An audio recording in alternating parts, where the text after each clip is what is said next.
अध्याय 91। विनाश। अनुवादक। 54,96,90,339। लू मिंग की निगाहें पूरे दृश्य पर घूम गईं। जले हुए शवों को देखकर वो अंदाजा लगा सकता था कि क्या हुआ होगा। उसके दिल में एक ठंडी और तीखी हत्या की मंशा फूट पड़ी। हालांकि योद्धाओं के पास अपार शक्ति थी, फिर भी उनके अपने नियम और गौरव थे। साधारण योद्धा साधारण लोगों को नहीं मारते थे।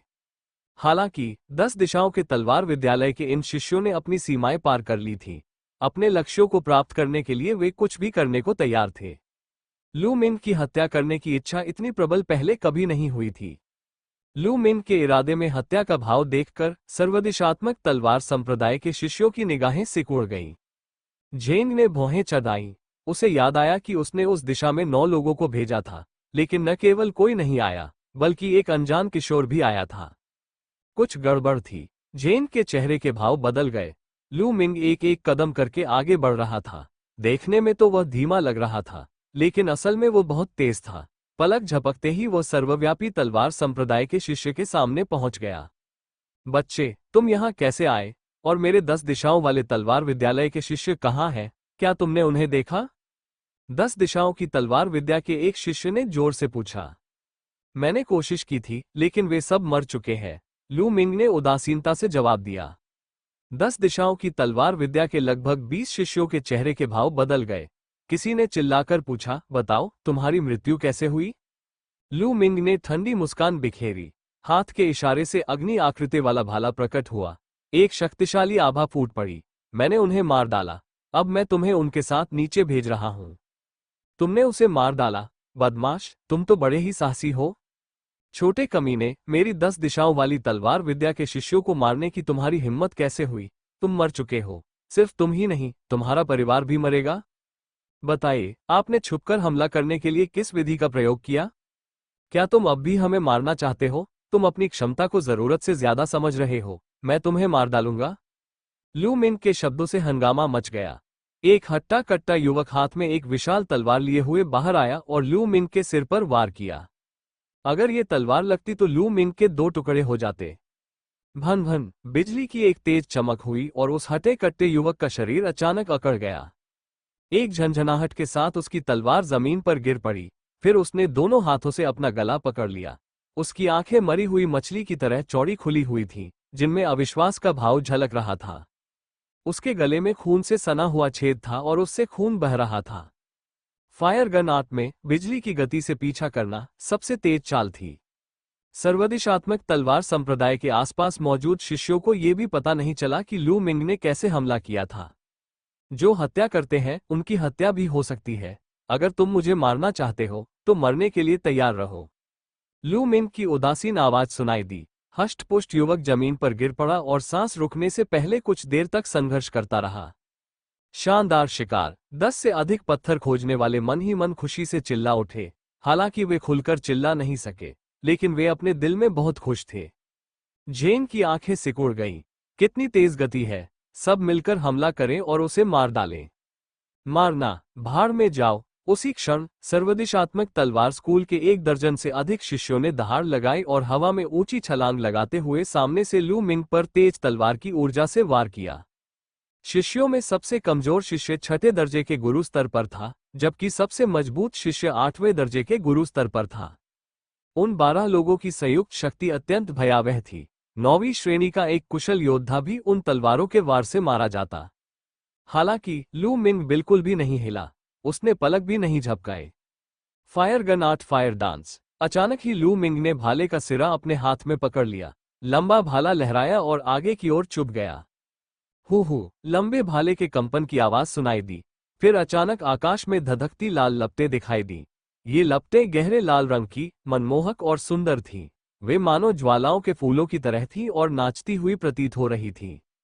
जब ज्वालाओं का फूल खिला तो अचानक पूरा दृश्य दर्दनाक चीखों की एक श्रृंखला से गूंज उठा। 10 दिशाओं की तलवारबाजी संप्रदाय के लगभग 10 शिष्य एक साथ पीछे हट गए। ताजा खून हवा में फैल गया और यह बेहद दुखद दृश्य था। 10 दिशाओं की तलवारबाजी स्कूल के लगभग 10 शिष्यों में से प्रत्येक के गले या हृदय में एक खून से लथपथ छेद था। एक ही झटके में 10 दिशाओं के तलवार स्कूल के 13 शिष्य मारे गए। हालांकि लू मिंग बिल्कुल नहीं रुका। वह आगे बढ़ा और अपने लंबे भाले को क्षैतिज रूप से घुमाया। लैन यू, बैंग बैंग, हड्डियों के टूटने जैसी कई आवाजें सुनाई दी और 10 दिशाओं के तलवारबाजी स्कूल के 8 युवक दूर जा गिरे। वो जमीन पर गिर पड़ा और उसकी सांसें रुक गईं। यह एक तरफा जीत थी। ये लू मिन की वर्तमान युद्ध क्षमता थी। अपनी निम्न श्रेणी की मार्शल कला, फायर गन स्क्रिप्चर को दूसरे चरण तक विकसित करने और अपनी साधना के प्रारंभिक 8वें ग्रेड के मास्टर स्तर तक पहुंचने के साथ उसकी युद्ध क्षमता एक भयावह स्तर तक बढ़ गई थी। 10 दिशाओं वाली तलवारबाजी की शाखा से केवल 3 शिष्य ही बचे थे। एक झेंग था और दूसरा 9वीं श्रेणी का मास्टर क्षेत्र विशेषज्ञ था। दूसरा व्यक्ति चपटी नाक वाला युवक था। वो पत्थर इकट्ठा करने वालों के करीब खड़ा था, इसलिए लू मिन के हमले का उस पर कोई असर नहीं हुआ। इस क्षण चपटी नाक वाले युवक के चेहरे के भाव में अचानक बदलाव आया और उसके पैर और पेट कांपने लगे। जेन का चेहरा भी बेहद गंभीर हो गया। तुम्हारी युद्ध शक्ति बहुत प्रबल है, लेकिन तुमने हमारे 10 दिशाओं के तलवारबाज विद्यालय के कई शिष्यों को मार डाला है। अब से चाहे तुम स्वर्ग में हो या नरक में, कोई भी तुम्हें बचा नहीं पाएगा। जेन की आवाज ठंडी थी। जब तक मैं तुम सबको मार नहीं देता, तब तक किसे पता चलेगा कि मैंने ऐसा किया है? लू मिंग ने उदासीनता से मुस्कुराया। हा, तुम मुझे मारना चाहते हो। मैं मानता हूं कि तुम बहुत ताकतवर हो और मुझे यकीन नहीं है कि मैं तुम्हें मार पाऊंगा, लेकिन तुम मुझे मारना चाहते हो। मैं तुम्हें दिखा दूंगा कि तुम्हारी बातें कितनी हास्यास्पद हैं। जेन कियान ने अपनी तलवार लू मिंग की ओर तान दी और एक शक्तिशाली लाल तलवार की आभा चमक उठी। भाई झाओ, चलो हम मिलकर उसे मार डालते हैं। मर जा, जेन जियाओ अचानक चिल्लाया। वो उछलकर खड़ा हुआ और लू मिंग पर अपनी तलवार से वार किया। युद्ध की तलवार हवा में लहराई, जिससे कान फाड़ देने वाली ध्वनि उत्पन्न हुई। उसी समय दूसरी ओर सर्वव्यापी तलवार विद्यालय के 9वीं श्रेणी के मास्टर शिष्य ने भी अचानक हमला किया और लू मिंग पर वार किया। भन भन, लू मिंग ने उसे ऊपर की ओर उठाया। क्लैंग क्लैंग, भाला और दोनों तलवारें आपस में टकराईं, जिससे भीषण कंपन उत्पन्न हुई। लू मिंग का शरीर थोड़ा डगमगाया और वो 3 कदम पीछे हट गया। जेंग भी कुछ मीटर पीछे की ओर जा गिरे और जमीन पर जा गिरे। 9वीं श्रेणी के उस कुशल युवक की बात करें तो वो कई दर्जन मीटर पीछे जा गिरा और उसने मुंह भरकर खून थूक दिया। ये जेंग झा कितना शक्तिशाली है। लू मिंग की निगाहें एक पल के लिए झपकी। हालांकि दोनों ने सिर्फ एक ही वार किया था, लेकिन लू मिंग को यह महसूस हो गया था कि जेन कियान की युद्ध तलवार से निकलने वाली शक्ति अत्यंत शक्तिशाली थी। यह एक निरंतर उग्र लहर की तरह थी। 9वीं कक्षा का वो दूसरा होनहार युवक उसके मुकाबले बिल्कुल बेकार था। वो निश्चित रूप से अपनी टाई से कमजोर नहीं था। लू मिंग के पीछे हटने का मूल कारण जेंग ही था। इस समय जेंग भी बेहद हैरान था। लू मिंग की ताकत भी उसकी उम्मीदों से कहीं अधिक थी। वो उससे कमजोर नहीं था, वास्तव में वो उससे भी अधिक शक्तिशाली था। मारना कहने को कुछ खास नहीं था। दोनों पक्ष पहले से ही कट्टर दुश्मन थे और ये दुश्मनी तभी खत्म होती जब एक पक्ष हार जाता। दोनों पक्षों ने फिर से लड़ाई की। उन दोनों ने अपने वंश के बल पर विद्रोह कर दिया। इस बार जेंग मुख्य हमलावर था, जबकि 9वीं श्रेणी के मास्टर स्तर के अन्य युवकों ने किनारे से छुपकर हमला किया। कुछ क्षणों के लिए लू मिंग कुछ हद तक निष्क्रिय हो गया। चपटी नाक वाले उस नौजवान की तो कोई औकात ही नहीं थी। वो बस किनारे खड़े होकर चिंता से देखता रहा। अध्याय 92, जेन की हत्या। अनुवादक 54,96,90,339 क्रॉस के आकार की घातक तलवार। जेन जियाओ ने अपनी हथेली से भी चौड़ी एक विशाल तलवार चलाई। उसका हमला बेहद शक्तिशाली था। जैसे ही उसने वार किया, तलवार की चमक ने एक क्रॉस का आकार लिया और लू मिंग पर प्रहार किया। उसकी शक्ति अपार थी। टूटा हुआ कवच। लू मिंग का लंबा भाला कांप उठा। भाले की नोक से निकली घूमती हुई काटने वाली शक्ति जेंग जियाओ की तलवार की चमक से टकरा गई। क्लैंग, एक जोरदार धमाका हुआ। लू मिंग 2 कदम पीछे हट गया, जबकि जेंग जियाओ 3 कदम पीछे हट गई। आमने सामने की टक्कर में लू मिंग का पलड़ा भारी था। ये जेंग, इसका हमला इतना शक्तिशाली कैसे हो सकता है? उसने जिस मार्शल स्किल का इस्तेमाल किया है, वो स्पष्ट रूप से ब्लैक ग्रेड मार्शल स्किल नहीं है, बल्कि येलो ग्रेड की उच्च स्तरीय मार्शल स्किल है। हालांकि इसे अत्यंत उच्च स्तर तक विकसित किया गया है, फिर भी इसकी आक्रमण शक्ति इतनी शक्तिशाली कैसे हो सकती है? लू मिंग की आंखों में संदेह की एक झलक दिखाई दी। हालांकि जेन की साधना 9वीं श्रेणी के मास्टर स्तर तक पहुंच चुकी थी और उसने 5वें स्तर की रक्त नाड़ी भी सक्रिय कर ली थी, लेकिन बिना किसी उच्च स्तरीय मार्शल आर्ट तकनीक के उसकी आक्रमण शक्ति इतनी प्रबल होना असंभव था। वास्तव में लू मिंग से सीधे मुकाबले में वह केवल मामूली रूप से ही पिछड़ रहा था। लू मिंग की मूल ऊर्जा सामान्य ऊर्जा से 3 गुना अधिक सघन थी। इसके अलावा उसने ज्वाला बंदूक तकनीक को द्वितीय स्तर तक निपुण कर लिया था। लू मिंग 9वीं श्रेणी के शिखर मास्टर स्तर के एक साधारण मार्शल आर्टिस्ट को एक ही वार में पराजित कर सकता था। ओह हाँ, बात शरीर की है। इस झेंग झा का शरीर बेहद मजबूत है। उसने शरीर को निखारने का मार्ग अपनाया होगा। लू मिंग की आंखें अचानक चमक उठी। उसने पाया कि झेन गान की मांसपेशियां उभरी हुई थी और उसकी त्वचा पर हल्की लाल चमक थी। यह उसका भौतिक शरीर ही होना चाहिए। झेंग झेंग ने शरीर को मजबूत बनाने की तकनीक का अभ्यास किया था। जब उसका भौतिक शरीर आवश्यक ऊर्जा से युक्त होता था तो वह अद्भुत युद्ध शक्ति से परिपूर्ण हो जाता था। यही कारण था कि वह लू मिंग से लड़ सका। भन भन, इसी क्षण तलवार की रोशनी तेजी से लू मिंग की ओर बढ़ रही थी। कितनी परेशानी वाली बात है। लू मिंग ने भौहें चढ़ाईं। उसने अपना लंबा भाला घुमाया और वह एक पतली तलवार से टकराया। एक आकृति दूर हट गई। वो 10 दिशाओं वाली तलवार विद्या विद्यालय का 9वीं श्रेणी का मास्टर शिष्य था। शिष्य की आक्रमण शक्ति भले ही प्रबल ना हो, लेकिन उसकी शारीरिक फुर्ती कमजोर नहीं थी। वो बहुत ही चालाक और धूर्त था। उसने लू मिंग की कमजोरियों का फायदा उठाकर छुपकर हमला किया। अगर मैं अपनी वंशानुगत शक्ति का इस्तेमाल करूं तो मैं उन्हें आसानी से हरा सकता हूं। हालांकि मैं हमेशा अपनी वंशानुगत शक्ति पर निर्भर नहीं रह सकता। इसका इस्तेमाल केवल तुरुप के पत्ते के रूप में किया जा सकता है और सामान्य लड़ाइयों में नहीं। मैं उन्हें खत्म करने के लिए अपनी वर्तमान स्थिति पर ही निर्भर रहूंगा। टकराना। लू मिंग ने एक कदम आगे बढ़ाया और झेन जियान की ओर दौड़ा। भूस्खलन। ऊपर से एक लंबा भाला नीचे आया और जोर से टकराया। झेन की निगाहें केंद्रित हुई और उसने अपनी तलवार से बचाव किया। धमाका। झेन के पैरों के नीचे की चट्टान टूट गई और वो पीछे हट गया। वो अभी 8वीं श्रेणी के मास्टर स्तर के शुरुआती चरण में ही है। भले ही उसने काले दर्जे की मार्शल कला का अभ्यास कर लिया हो, फिर भी वो इतना शक्तिशाली कैसे हो सकता है। मेरा शरीर तो पहले ही प्रथम श्रेणी तक विकसित हो चुका है, लेकिन फिर भी मैं उसका मुकाबला नहीं कर सकता। झेन कियान को इससे अधिक गहरा सदमा नहीं लग सकता था। अगर वे एक ही स्तर के होते तो उसे दबाना स्वाभाविक था, लेकिन लू मिंग की साधना अभी केवल 8वीं श्रेणी के मास्टर स्तर के शुरुआती चरण में थी। उसने ये कैसे किया? मारना। लू मिंग का लड़ने का जज्बा इंद्रधनुष की तरह था। वह लगातार झेन पर हमला करता रहा और झेन का इस्तेमाल अपनी भाला चलाने की तकनीक का अभ्यास करने के लिए करता रहा। ड्रैगन के आकार की प्रचंड ऊर्जा लगातार लंबे भाले में समाहित हो रही थी। भाला अत्यंत सहज था। एक के बाद एक भाला चलाते हुए लू मिंग किसी अजेय सेनापति की तरह युद्ध के मैदान में सरपट दौड़ रहा था। झेन को पूरी तरह से दबा दिया गया था। भन भन, इसी क्षण तलवार की रोशनी अचानक लू मिंग की पीठ की ओर तड़पी। मैं बस आपके कदम उठाने का इंतजार कर रहा हूं। लू मिंग की आंखों में एक ठंडी चमक कौंधी। उसने बिना सिर घुमाए अपना लंबा भाला चलाया। लैन यू। लाल चांदनी की एक किरण चमकी और 9वीं श्रेणी के उस्ताद शिष्य चौंक गया। उसने अपनी चाल चलन तकनीक का इस्तेमाल करते हुए पीछे हटना शुरू कर दिया, लेकिन बहुत देर हो चुकी थी। भाला 8 फीट लंबा था और भुजा पर लगे रूलर की मदद से 3 मीटर की दूरी पूरी तरह से तय की जा सकती थी। इसे रोको। शिफोंग स्वॉर्ड स्कूल के 9वीं श्रेणी के मास्टर स्तर के शिष्य का चेहरा भय से पीला पड़ गया और उसने अपने सामने बचाव करने के लिए अपनी लंबी तलवार का इस्तेमाल किया। हालांकि उसकी लंबी तलवार पतली थी, इसलिए उसे जड़ से रोका नहीं जा सका। क्लैंग। लू मिंग के लंबे भाले ने उसकी लंबी तलवार पर प्रहार किया।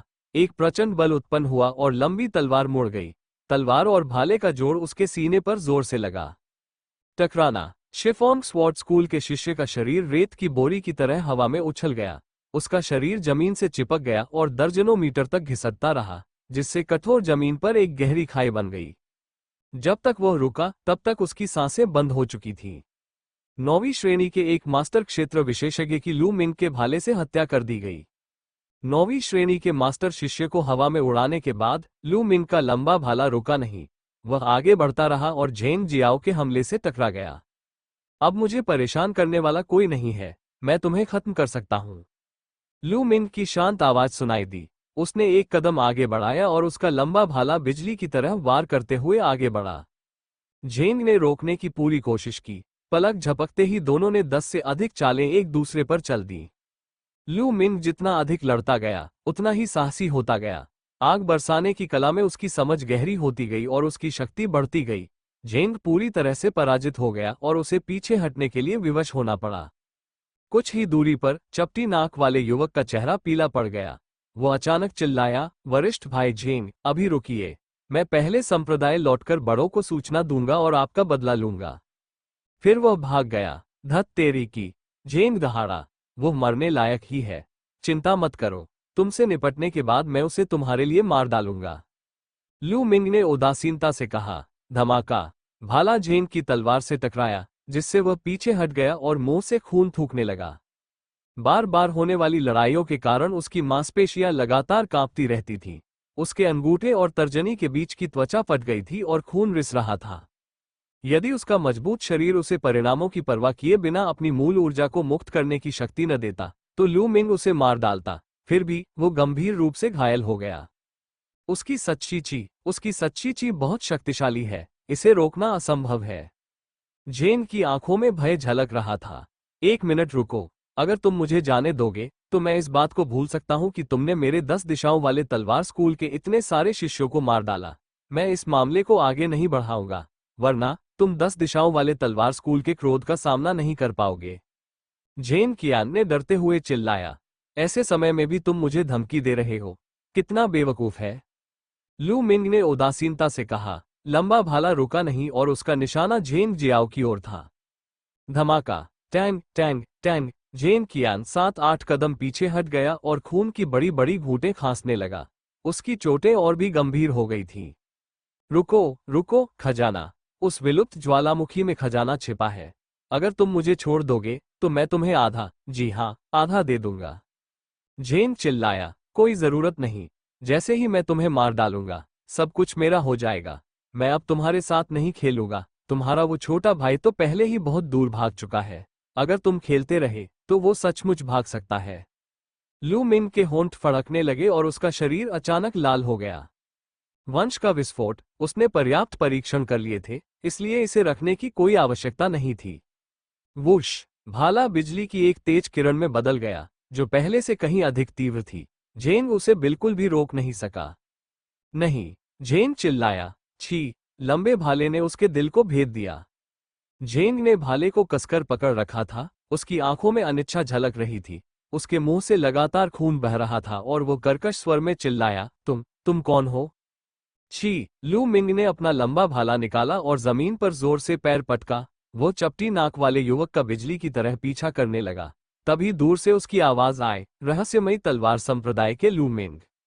लू मिंग की आकृति पहले ही गायब हो चुकी थी। रहस्यमय तलवार संप्रदाय? जेंग ने बुदबुदाया, उसकी आंखों की चमक तेजी से मिटती चली गई। लू मिंग का शरीर हवा की तरह तेज था। उसने ड्रैगन सर्प स्टेप्स का भरपूर इस्तेमाल किया। हालांकि यह केवल पीले स्तर की निम्न स्तरीय गति तकनीक थी, फिर भी उसकी शक्तिशाली ऊर्जा के विस्फोट के कारण लू मिंग की गति अत्यंत तीव्र थी। कुछ ही मिनटों में उसने चपटी नाक वाले युवक की आकृति देखी। हवा की आवाज सुनकर चपटी नाक वाला युवक पीछे मुड़ा और डर के मारे लगभग होश ही खो बैठा। वो इतना तेज कैसे हो सकता था? क्या झेंग मारा गया होगा? उसने पहले सोचा था कि झेंग कम से कम 100 और वार रोक सकता है। आह! अरे, इधर मत आओ! चपटी नाक वाला वह युवक बेतहाशा चिल्लाते हुए इधर उधर भागा। हालांकि उसके और लू मिंग के बीच की दूरी लगातार कम होती जा रही थी। चपटी नाक वाला वो बच्चा बच नहीं सका। धड़ाम! इसी समय चपटी नाक वाला युवक अचानक रुका, मुड़ा और धड़ाम से घुटनों के बल बैठ गया। उसने ये सारी क्रियाएं एक ही झटके में कर लीं। कृपया कृपया कृपया मुझे मत मारो। जब तक तुम मुझे जाने दोगे, मैं आज जो कुछ हुआ उसके बारे में एक शब्द भी नहीं कहूंगा। चपटी नाक वाला युवक लगातार सिर झुकाकर प्रणाम करता रहा और चिल्लाता रहा। मुझे तुम पर विश्वास क्यों करना चाहिए? लू मिंग ने ठंडी मुस्कान के साथ कहा। मैं कसम खाकर कहता हूं, कसम खाता हूं, मैं किसी को नहीं बताऊंगा। अगर मैंने किसी को बताया तो मेरी भयानक मौत होगी। चपटी नाक वाले उस युवक ने आकाश की ओर इशारा करते हुए अपशब्द कहे। जरूर, मैं आपको एक मौका दे सकता हूं। लू मिंग ने अचानक ठंडी मुस्कान के साथ उसे लात मारी। टकराना! ये लात सीधे चपटी नाक वाले युवक के दांतियान पर लगी, जिससे उसकी ची धारा बिखर गई। अरे, क्या तुमने यह नहीं कहा था कि मेरी साधना को नष्ट करने के बाद तुम मुझे एक मौका दोगे? चपटी नाक वाले उस युवक ने दिल दहला देने वाली चीख मारी। चिंता मत करो, मैं तुम्हें एक मौका दूंगा। लू मिंग ने चपटी नाक वाले युवक की गर्दन पकड़ी और उस विलुप्त ज्वालामुखी की ओर ऐसे चलने लगा मानो वो किसी छोटे चूजे को गोद में लिए हो। जल्द ही वे उस स्थान पर पहुंच गए जहां युद्ध हुआ था। उसी क्षण पत्थर इकट्ठा करने वाले सभी लोग भाग चुके थे। तुम क्या करने की कोशिश कर रहे हो? चपटी नाक वाले उस युवक ने कांपती हुई आवाज में पूछा। ये बहुत आसान है, आगे बढ़ें और रास्ते का पता लगाएं। हालांकि आपको उस रास्ते पर जाने की अनुमति नहीं है जिस पर पहले से ही चला जा चुका है। दूसरी तरफ चलें। लू मिंग ने विलुप्त ज्वालामुखी की दिशा में इशारा करते हुए उदासीनता से कहा। पल भर में चपटी नाक वाले युवक का चेहरा पीला पड़ गया। कांपती आवाज में उसने कहा, क्या हमें विलुप्त ज्वालामुखी का रास्ता नहीं मिल गया है? फिर भी आप मुझे रास्ता खोजने के लिए क्यों भेज रहे हैं? नहीं, मैं नहीं जाऊंगा। क्या तुम्हें दूसरों से रास्ता ढूंढने में मदद मांगना पसंद नहीं है? अब मैं चाहता हूं कि तुम खुद कोशिश करो। अगर तुम नहीं जाना चाहते तो कोई बात नहीं, लेकिन मैं तुम्हें अभी तुम्हारे बड़े और छोटे भाइयों से मिलाने के लिए भेज देता हूं। लू मिंग ने अपना लंबा भाला लहराया। भाला चमक उठा और एक ठंडी, जानलेवा भावना ने चपटी नाक वाले युवक को घेर लिया। नहीं, नहीं, आप मेरे साथ ऐसा नहीं कर सकते। हर जगह खतरा है। अगर मैं गया तो मर जाऊंगा। मैं आपसे विनती करता हूं, मुझे जाने दीजिए। चपटी नाक वाला वो युवक ठंडे पसीने से तरबतर था और उसका शरीर लगातार कांप रहा था। विशेषकर जब उसने सोचा कि पत्थर के शिकारियों को किस प्रकार जलाकर मार डाला गया था, तो वह कांप उठा। पहले जब वह दूसरों को रास्ता तलाशते हुए देखता था, तो वह घमंड से भर उठता था और अहंकारी व्यवहार करता था, मानो वह मरने के कगार पर पड़ी चींटियों को देख रहा हो। उसे जरा भी दया नहीं आती थी। लेकिन अब जब उसकी बारी आई, तो वो सबसे ज्यादा डरा हुआ था। यही तुम्हारा आखिरी मौका है। मेरा सब्र सीमित है। मैं 3 तक गिनूंगा। अगर तुम 3 के बाद नहीं जाते, तो तुम्हें जाने की जरूरत नहीं है। लू मिन की आवाज बेहद ठंडी थी। ऐसे व्यक्ति से निपटने के लिए उसे उसी के तरीके से सबक सिखाने से ज्यादा संतोषजनक और क्या हो सकता है? 1, 2, मैं जाऊंगा, मैं जाऊंगा। जब लू मिंग 3 कहने ही वाला था, तभी चपटी नाक वाला युवक आखिरकार दबाव सहन नहीं कर सका और चिल्ला उठा। फिर उसका शरीर कांपने लगा और वह धीरे धीरे कदम बढ़ाते हुए आगे बढ़ा। जैसे जैसे वह आगे बढ़ता गया, उसका शरीर और अधिक कांपने लगा। 100 मीटर से अधिक चलने के बाद उसे एक दुर्गंध आई और वह इतना डर गया कि उसने पेशाब कर दिया। भन भन। अचानक उसके पैरों के नीचे से गैस का एक तेज रिसाव हुआ। चपटी नाक वाला युवक इतना भयभीत हो गया कि उसकी आत्मा उसके शरीर से निकल गई। वो चीखा और सीधे नीचे गिर पड़ा। लू मिंग ने भौहें चढ़ाईं। वो पास जाकर देखने लगा और तुरंत अवाक रह गया। चपटी नाक वाले उस युवक का चेहरा पीला पड़ गया था। वो बिल्कुल भी सांस नहीं ले रहा था। दरअसल गर्म हवा के तेज झोंके से वो बुरी तरह डर गया था। लू मिंग ने अपना सिर हिलाया और अपना लूटा हुआ माल इकट्ठा करने के लिए वापस चला गया। ये सर्वव्यापी तलवार स्कूल के शिष्य थे। इनके पास जरूर कई मूल्यवान वस्तुएं होंगी। लू मिंग इस अवसर को हाथ से जाने नहीं देगा। युद्ध की लूट की तलाश करते हुए उसने एक एक करके उनके रक्त का सार ग्रहण कर लिया। खोजबीन के बाद लू मिंग उस स्थान से निकलकर बाहरी क्षेत्र में लौट आया। फिर वो सर्वोच्च मंदिर में प्रवेश कर रक्त सार को शुद्ध करने लगा। अब जबकि लू मिंग की साधना 8वीं श्रेणी के मास्टर स्तर तक पहुंच चुकी थी, 8वीं श्रेणी के मास्टर स्तर से नीचे के मार्शल आर्टिस्टों का रक्त सार उसके लिए बहुत कम उपयोगी था। केवल 8वीं श्रेणी से ऊपर के निपुण व्यक्ति ही कुछ हद तक मदद कर सकते हैं। सर्वदिशात्मक तलवार स्कूल के शिष्य के रक्त सार को परिष्कृत करने के बाद लू मिंग की साधना में कुछ हद तक सुधार हुआ था। हालांकि ये बहुत अधिक नहीं था। वो अभी भी मध्य 8वीं श्रेणी के मास्टर स्तर से काफी दूर था। रक्त सार को परिष्कृत करने के बाद लू मिंग ने अपने युद्ध की लूट का जायजा लेना शुरू किया। हाथ के इशारे से 2 स्टोरेज रिंग प्रकट हो गईं। यह एक सुखद आश्चर्य था कि 10 दिशाओं के तलवार विद्यालय के 2 शिष्यों के पास भंडारण अंगूठियां थीं। एक झेंग झा की ओर से था और दूसरा 9वीं श्रेणी के मास्टर क्षेत्र के युवक की ओर से था। फिर एक विचार के साथ सर्वोच्च मंदिर में वस्तुओं का एक ढेर प्रकट हुआ। लू मिंग ने चांदी के नोट गिनना शुरू कर दिया। यह इतना कम क्यों है? गिनती पूरी करने के बाद लू मिंग ने थोड़ा सा माथा सिकोड़ा। 10 दिशाओं के तलवार विद्यालय के लगभग 20 शिष्यों के चांदी के नोटों का कुल योग केवल 4 मिलियन तायल था। 4 मिलियन से अधिक चांदी के सिक्के बहुत बड़ी रकम लग रही थी, लेकिन यह इस बात पर निर्भर करता था कि उसने इसे कहां से प्राप्त किया था। शी फॉन्ग स्वॉर्ड स्कूल के लगभग 10 शिष्य कम से कम छठी श्रेणी के मास्टर स्तर पर थे। औसतन उनमें से प्रत्येक के पास 2 लाख ताइल से भी कम चांदी थी। इसे बहुत कम माना जाता था। दोबारा सोचने पर लू मिंग को सुकून महसूस हुआ। ये बिल्कुल सामान्य था। ठीक उसकी तरह अतिरिक्त चांदी को योगदान अंकों में बदला जाता था, जिनका उपयोग वह अपनी ताकत बढ़ाने के लिए उपयोगी संसाधनों को प्राप्त करने के लिए करता था। 10 दिशाओं के तलवार विद्यालय के अधिकांश शिष्य एक जैसे ही थे। वे अपने पास कुछ चांदी रखते थे और बाकी का आदान प्रदान कर लेते थे। चांदी के नोट रखने के बाद लू मिंग ने बाकी चीजों पर नजर डाली। वहां कुछ बिखरी हुई गोलियां थीं जिनकी कीमत ज्यादा नहीं थी। लू मिंग ने उन्हें एक तरफ रख दिया। अंत में उसकी नजर कुछ किताबों पर पड़ी। वाइल्ड वेव स्लैश एक पीले ग्रेड की निम्न स्तरीय तलवारबाजी तकनीक है। स्वारी क्लाउड स्टेप्स एक पीले ग्रेड की उच्च स्तरीय मूवमेंट तकनीक। हुन्युआन तकनीक एक पीले रंग की उच्च स्तरीय साधना कौशल है। लू मिंग लगातार 3 साधना विधियों और मार्शल आर्ट तकनीकों को सीखकर बेहद खुश था। सामान्य तौर पर उनके जैसे संप्रदाय के शिष्यों के पास साधना विधियों और युद्ध कौशल की गुप्त पुस्तकें शायद ही कभी होती थीं, क्योंकि अधिकांश साधना विधियों और युद्ध कौशल की गुप्त पुस्तकें साधना के लिए संप्रदाय के पुस्तकालय कक्ष से किराए पर ली जाती थीं। इसके लिए एक समय सीमा थी और समय समाप्त होने पर उन्हें इसे वापस करना होगा। बेशक कुछ अपवाद भी थे। कुछ लोगों को संयोगवश कुछ साधना विधियां और युद्ध कौशल से संबंधित गुप्त पुस्तकें प्राप्त हो गईं। ये साधना विधियां और गुप्त पुस्तकें उनके निजी उपयोग के लिए थीं। उदाहरण के लिए ये पुस्तकें अधिकतर 10 दिशाओं के तलवार संप्रदाय के शिष्यों के निजी स्वामित्व में थीं। उसने 9वीं श्रेणी के उस्ताद युवक से बादल पर चलने की विधि सीखी थी। यदि वो इन तीनों साधना विधियों और युद्ध कौशल की नियमावली को बेचता है तो उनकी कीमत कम से कम 5 से 6 मिलियन चांदी होगी। उसे वाकई बहुत फायदा हुआ था। हालांकि जब लू मिंग की नज़र चौथी किताब पर पड़ी तो वो बेहद हैरान रह गया। फ्लेमिंग वज्र आर्ट्स शरीर को मजबूत बनाने की एक तकनीक है। ये वास्तव में शरीर को मजबूत बनाने की एक साधना तकनीक थी। ऐसा प्रतीत होता था कि झेन ज्वालामयी वज्र कला का अभ्यास कर रहा था। दिव्य वन्य महाद्वीप में शरीर संयम साधना तकनीकें अत्यंत दुर्लभ थीं। इसके अलावा शरीर संयम साधना तकनीकें कठिन और धीमी गति से विकसित होने के लिए जानी जाती थीं।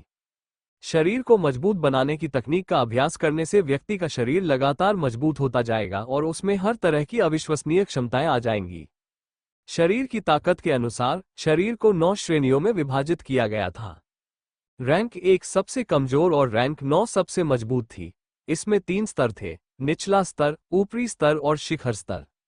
हालांकि शरीर को परिष्कृत करने का मार्ग एक अकेला मार्ग नहीं था। यह मार्शल दाव का एक प्रकार था, एक पूरक प्रकार। ठीक शिलालेख के मार्ग की तरह यह मार्शल दाव का पूरक था। ऐसा इसलिए था क्योंकि यदि किसी व्यक्ति का शारीरिक गठन मार्शल आर्ट के साथ संयुक्त नहीं होता तो वह अपनी वास्तविक शक्ति का प्रदर्शन नहीं कर पाता। उदाहरण के लिए प्रथम श्रेणी का भौतिक शरीर मार्शल योद्धा के क्षेत्र के अनुरूप नहीं था। वास्तविक ची और तमाम मार्शल आर्ट तकनीकों के बिना शरीर मात्र एक खोखली शक्ति था। प्रथम श्रेणी का शरीर भी योद्धा स्तर के मार्शल आर्टिस्ट का मुकाबला नहीं कर सकता था।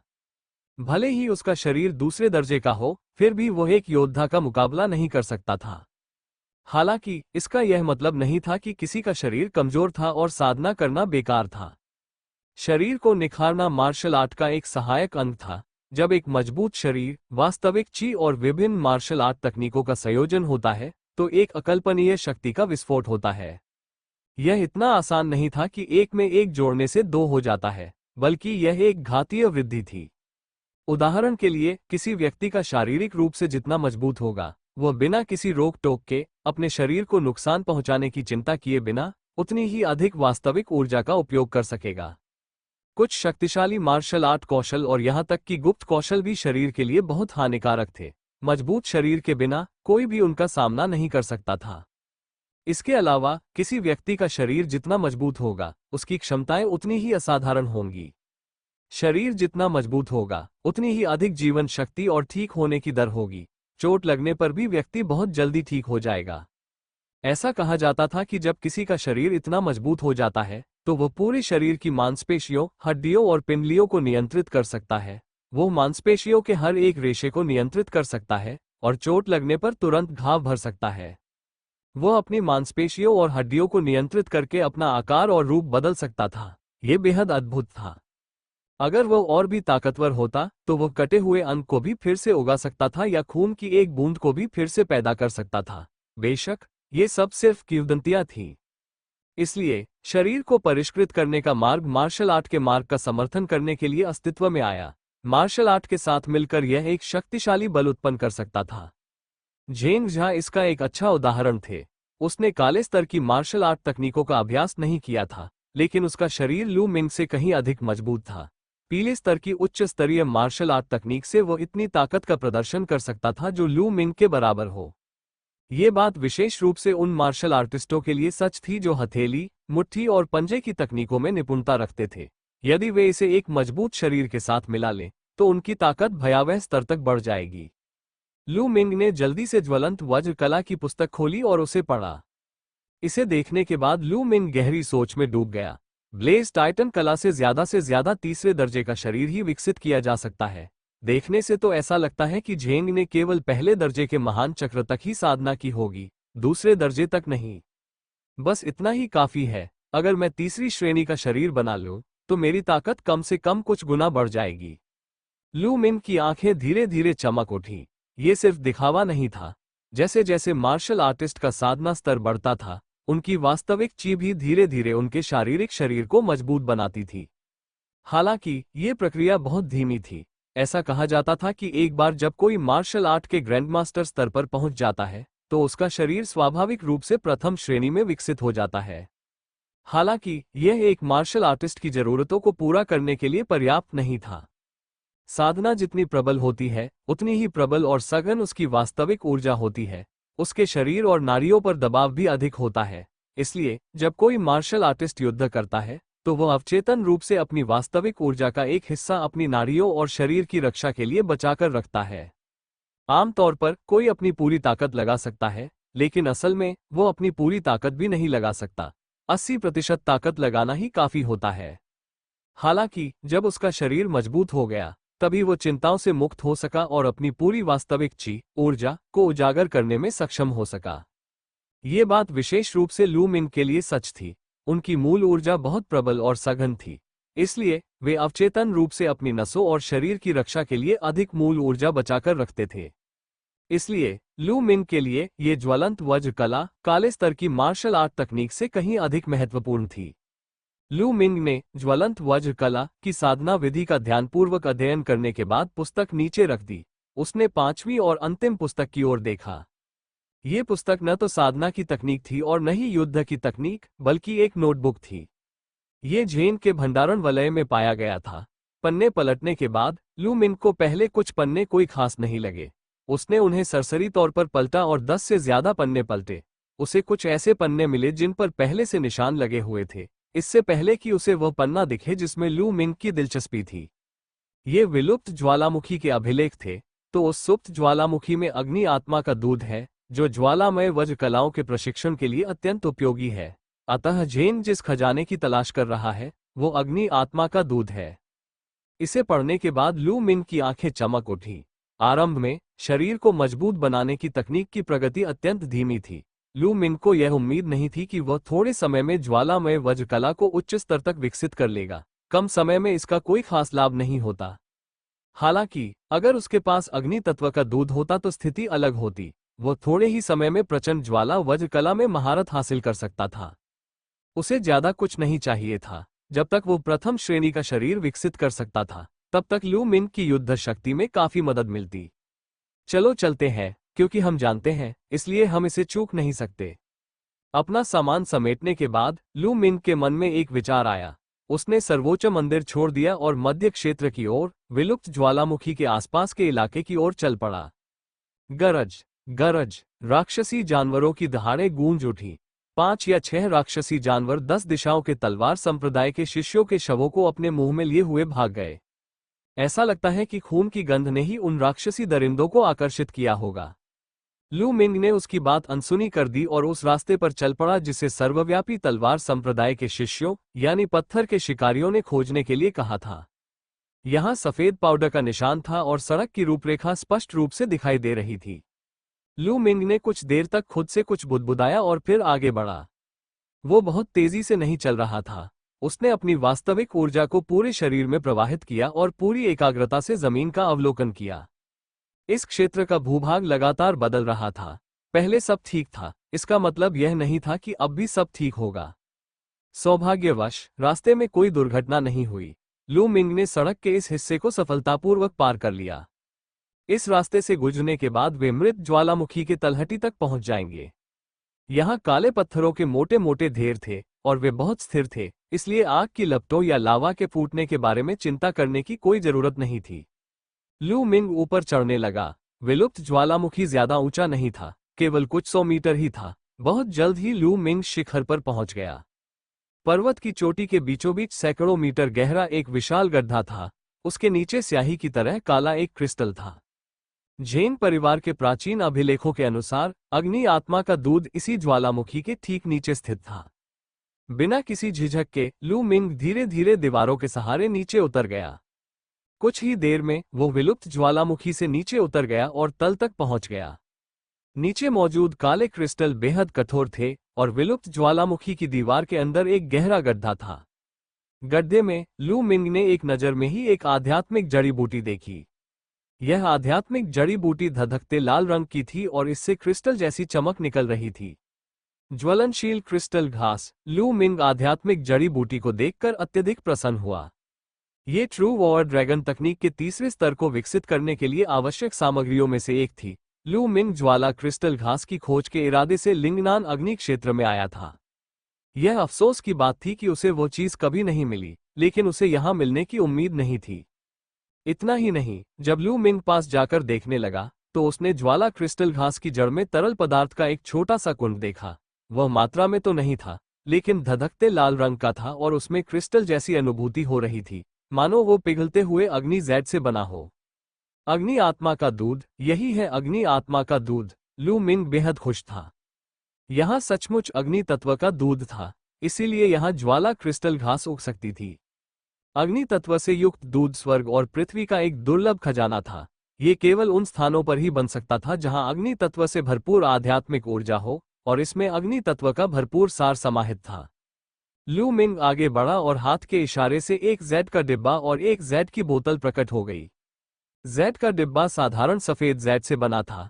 लू मिंग ने इसे स्वयं आध्यात्मिक जड़ी बूटियों को रखने के लिए तैयार किया था। जेड की बोतल झेन के संग्रहण वलय में मिली थी। यह अग्नि जेड से बनी थी और अग्नि आध्यात्मिक दूध को संग्रहित करने के लिए एकदम उपयुक्त थी। उसने एक तलवार निकाली, सावधानीपूर्वक ज्वाला क्रिस्टल घास को खोदा और उसे एक जेड बॉक्स में रख दिया। फिर उसने अपनी वास्तविक ची ऊर्जा को प्रवाहित किया और अग्नि आत्मा के दूध को जेड की बोतल में खींच लिया। ये काफी ज्यादा है, कम से कम 2 किलो। लू मिंग बेहद खुश था। उसने सोचा था कि एक बिल्ली का बच्चा होना ही एक शानदार मौका होगा। उसे 2 बिल्लियां मिलने की उम्मीद नहीं थी। अगर मैं इस अग्नि आत्मा के दूध को पूरी तरह से परिष्कृत कर लूं, तो मेरा शरीर कितना शक्तिशाली हो जाएगा। कम से कम मैं प्रथम श्रेणी तक तो साधना कर ही सकता हूं, है ना? लू मिंग मन ही मन सोचता रहा और बातों को अपने मन में संजोए रखा। वो रुका नहीं और पत्थर की दीवार के सहारे ऊपर चढ़ता चला गया। यात्रा सुगम रही और उसे किसी तरह के खतरे का सामना नहीं करना पड़ा। कुछ ही देर में लू मिंग केंद्रीय क्षेत्र से बाहर निकलकर बाहरी क्षेत्र में लौट आया। बाहरी क्षेत्र में लौटने के बाद लू मिंग सीधे सर्वोच्च मंदिर में प्रवेश कर गया। पालथी मारकर बैठे हुए लू मिंग ने ज्वलंत वज्र कला को निकाला और उसका बारीकी से अध्ययन किया। फिर उसने अग्नि आत्मा के दूध से भरी जेड की बोतल निकाली। अब अग्नि तत्व से प्राप्त दूध का उपयोग करके प्रचंड ज्वाला वज्र कला का अभ्यास करें। लू मिंग ने बोतल खोली और कुछ देर सोचा। फिर उसने एक छोटा सा घूंट लिया। धमाका! उसने अग्नि शक्ति के दूध का एक छोटा घूंट पिया और वो तुरंत ज्वालामुखी की तरह फट पड़ा। उससे एक झुलसा देने वाली आभा और प्रचंड ऊर्जा निकली जिसने लू मिंग के पूरे शरीर को भर दिया। लू मिंग का शरीर आग के गोले जैसा था। नेस्ट, इस अग्नि आत्मा के दूध की ऊर्जा बहुत ही भयानक है। इसने मेरी कल्पना को भी पार कर दिया है। ये बहुत गर्म और बहुत दर्दनाक है। अग्नि आत्मा के दूध की ऊर्जा अत्यंत गर्म थी, जिससे लू मिंग की मांसपेशियां, हड्डियां और अस्थियां जल रही थीं। इस स्थिति में ऐसा लग रहा था मानो लू मिंग को भयंकर आग में भूना जा रहा हो। कोई भी उसके दर्द की कल्पना कर सकता है। मुझे इसे सहना ही होगा। इतना दर्द होने का कारण ये है कि मेरा शरीर बहुत कमजोर है। मैंने पहले कभी शरीर को मजबूत बनाने का अभ्यास नहीं किया है। मैंने इसे केवल अपनी सच्ची ऊर्जा से धीरे धीरे परिपक्व किया है। पहली बार के बाद मेरे शरीर में सुधार हुआ है और अगली बार इतना दर्द नहीं होगा। लू मिंग का दिमाग तेजी से सोचने लगा। उसने दांत पीसकर वज्र कला को सक्रिय किया। उसने इस प्रचंड ऊर्जा को अवशोषित और परिष्कृत करना शुरू कर दिया। वूश! ऐसा लग रहा था मानो उसका शरीर लोहे का एक टुकड़ा हो जिसे भयंकर ज्वालाओं में जलाकर गढ़ा जा रहा हो। लू मिंग को उसके शरीर के जलने की आवाज भी सुनाई दे रही थी। अग्नि आत्मा के दूध की ऊर्जा पूरी तरह से शुद्ध होने से पहले ये प्रक्रिया पूरे 2 घंटे तक चली। इस क्षण दर्द पूरी तरह से गायब हो गया और उसके पूरे शरीर में एक अत्यंत सुखद अनुभूति फैल गई। मेरी शारीरिक शक्ति में वाकई काफी सुधार हुआ है। लू मिंग ने अपने शरीर में हो रहे बदलावों को ध्यानपूर्वक महसूस किया। उन्होंने पाया कि यद्यपि उनका शरीर बहुत अधिक मजबूत नहीं हुआ, लेकिन उनकी मांसपेशियां बहुत अधिक कठोर हो गईं और उनका पूरा शरीर शक्ति से भर गया। उसकी नसों में रक्त और ऊर्जा का प्रवाह भरपूर था। वह जीवन शक्ति से परिपूर्ण थी। उसके शरीर के कार्य पहले से कहीं अधिक शक्तिशाली थे। प्रचंड वज्र कला और अग्नि तत्व से युक्त दूध का उत्तम मेल है। मैंने इसका केवल एक छोटा सा घूंट ही लिया है और इससे इतना सुधार हुआ है। हालांकि मैंने अभी तक प्रथम श्रेणी का शारीरिक स्वास्थ्य प्राप्त नहीं किया है, लेकिन मुझे विश्वास है कि यदि यह प्रक्रिया जारी रही तो मैं जल्द ही इसे प्राप्त कर लूंगा। अब जारी रखें। इसके बाद लू मिंग ने अग्नि आत्मा के दूध का एक छोटा घूंट लिया और प्रचंड ज्वाला वज्र कलाओं का अभ्यास जारी रखा। ठीक पहले की तरह जब अग्नि तत्व का दूध उसके शरीर में प्रवेश किया तो वह एक तीव्र अग्नि तत्व के सार के साथ फट पड़ा जो अतुलनीय रूप से झुलसाने वाला था। मुझे आश्चर्य है कि क्या आत्मा भक्षण करने वाली रक्तरेखा अग्नि आत्मा के दूध के लिए उपयोगी है। लू मिंग को अचानक एक विचार आया। अपनी वंश परंपरा के पूरी तरह से पुनर्जीवित होने से पहले ही वह अमृतों की शक्ति को तेजी से परिष्कृत करने में सक्षम था। तो क्या वो अब अग्नि आत्मा के दूध की शक्ति को शीघ्रता से परिष्कृत कर सकता है? एक बार कोशिश करने पर उसे पता चल जाएगा। तुरंत ही लू मिंग ने अपनी रक्त नलिका को नियंत्रित किया और उसकी रीढ़ की हड्डी में एक शक्तिशाली भस्म करने वाली शक्ति उत्पन्न हुई। तुरंत ही उसके शरीर में मौजूद अग्नि आत्मा के दूध की ऊर्जा पूरी तरह से उसकी रक्तधारा द्वारा अवशोषित हो गई। कुछ ही समय बाद कोमल और शुद्ध ऊर्जा की लहरें लू मिंग के शरीर में प्रवाहित होने लगी। उसने ज्वालामय वज्र कला का अभ्यास किया और सारी ऊर्जा को अपने शरीर में समाहित कर लिया, जिससे उसकी शारीरिक शक्ति में वृद्धि हुई। ये रक्तसार ग्रहण करने से भिन्न था। रक्तसार ग्रहण करने पर रक्त नाड़ी आधी ऊर्जा को अवशोषित कर लेती है और उसका उपयोग स्वयं को मजबूत करने के लिए करती है। केवल आधी ऊर्जा ही लू मिंग के शरीर में प्रवाहित होती है। अग्नि तत्व का दूध अलग था। सारी ऊर्जा लू मिंग के शरीर में समा गई। ज्वालामय वज्र कलाओं के प्रभाव में लू मिंग के शरीर की शक्ति तेजी से बढ़ रही थी। महज 10 मिनट में अग्नि आत्मा के दूध का वो छोटा सा घूंट पूरी तरह से शुद्ध हो गया और उसने महसूस किया कि उसका शरीर फिर से मजबूत हो गया है। इसके अलावा उन्हें जरा भी दर्द महसूस नहीं हुआ। अगर मुझे पहले पता होता तो मैं पहले ही निवाले से अपनी वंश परंपरा को नियंत्रित कर लेता। मुझे इतना कष्ट नहीं सहना पड़ता। लू मिंग को बहुत पछतावा हो रहा था। कुछ देर आराम करने के बाद उन्होंने आध्यात्मिक दूध को रूपांतरित करने वाली अग्नि को और अधिक परिष्कृत करना जारी रखा।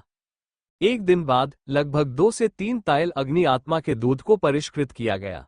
लू मिंग का शरीर एक ही झटके में प्रथम श्रेणी के शारीरिक स्तर तक पहुंच गया और उसने प्रथम श्रेणी के शारीरिक स्तर की प्रारंभिक सफलता प्राप्त कर ली। धमाका! लू मिंग ने वास्तविक युद्ध ड्रैगन तकनीक का प्रयोग किया। ड्रैगन के आकार की मूल ऊर्जा नदी के जल की तरह लू मिंग की नसों में बेरोक टोक प्रवाहित हो रही थी। धमाका! अपनी मुट्ठी में वास्तविक ची ऊर्जा का संचार करते हुए उसने जोरदार प्रहार किया। उसकी मुट्ठी हवा में से गुजरी और एक ध्वनि विस्फोट उत्पन्न हुआ। एक पारदर्शी वायु तरंग तेजी से बाहर निकली। मैं बहुत मजबूत हूं। मेरे शरीर की गुणवत्ता पहले से 10 गुना से भी अधिक मजबूत हो गई है। चाहे मेरी मांसपेशियां हो, हड्डियां हो, नसें हो या आंतरिक अंग हो, सभी कई गुना मजबूत हो गए हैं। पिछली बार जब याओ तियान्यू और उसके आदमियों ने उसे घेर लिया था तब वो बुरी तरह घायल हो गया था और ठीक होने में उसे 7 से 8 दिन लगे थे। लेकिन अब लू मिंग को विश्वास था कि वो 3 दिनों में पूरी तरह से ठीक हो जाएगा। मजबूत शरीर होने का यही फायदा था। इसके अलावा उसके शारीरिक गठन और लू मिंग की साधना शक्ति के संयोजन ने उसकी युद्ध शक्ति को काफी हद तक बढ़ा दिया था। बेशक अगर लू मिंग अपनी मूल ची या मार्शल आर्ट तकनीकों का उपयोग नहीं करता तो एक तृतीय श्रेणी का योद्धा अपने शारीरिक बल से लड़कर उसे आसानी से हरा सकता था। शारीरिक शरीर के मार्ग का उपयोग मुख्य युद्ध के रूप में नहीं किया गया था, बल्कि मार्शल आर्ट को समर्थन देने के लिए किया गया था। मैं केवल अग्नि तत्व के दूध को परिष्कृत करने पर ध्यान केंद्रित करके अपने शरीर को बेहतर नहीं बना सकता, अन्यथा मैं एक साथ सब कुछ नहीं अपना पाऊंगा। मुझे अभी बाहर जाकर भाला चलाने की कला का अभ्यास करना चाहिए ताकि मेरा शरीर और मार्शल आर्ट एक साथ तालमेल बिठा सके। जब मेरा शरीर, सच्ची ऊर्जा और मार्शल आर्ट पूरी तरह से एकीकृत हो जाएंगे, तब मैं अपने शरीर का अभ्यास जारी रखूंगा। इसके बाद लू मिंग सर्वोच्च मंदिर से निकलकर अग्नि नियंत्रण भाला तकनीक का अभ्यास करने के लिए केंद्रीय क्षेत्र में लौट आया। ठीक इसी तरह लू मिंग ने कुछ दिनों तक अपनी भाला चलाने की तकनीक का अभ्यास किया और कुछ अग्नि आध्यात्मिक दूध तैयार किया। समय बीतने के साथ साथ लू मिंग की भाला चलाने की तकनीक और शारीरिक क्षमता में तेजी से सुधार हो रहा था। पलक झपकते ही 20 दिन से अधिक समय बीत गया। 23वें दिन लू मिंग ने 2 किलो अग्नि आत्मा का दूध तैयार कर लिया था। उसका शरीर तेजी से सुधर रहा था। वो प्रथम कक्षा के ऊपरी भाग से प्रथम कक्षा पूर्ण करने में सफल रहा और द्वितीय कक्षा के निचले भाग में पहुंच गया। ये पहले के जेन को भी पीछे छोड़ चुका था। शारीरिक रूप से उसमें हुए उल्लेखनीय सुधार की तुलना में बंदूक चलाने की तकनीक में सुधार की गति धीमी थी। वो अभी भी तीसरे स्तर से एक कदम दूर थी। आखिरकार यह एक काले दर्जे की मार्शल आर्ट तकनीक थी और इसे सीखने की कठिनाई पीले दर्जे की मार्शल आर्ट तकनीकों की तुलना में कहीं अधिक कठिन थी। लू मिंग की साधना में भी कोई खास सुधार नहीं हुआ था। इन दिनों वो जानबूझकर राक्षसी जीवों को नहीं मार रहा था और न ही उनका रक्त पी रहा था।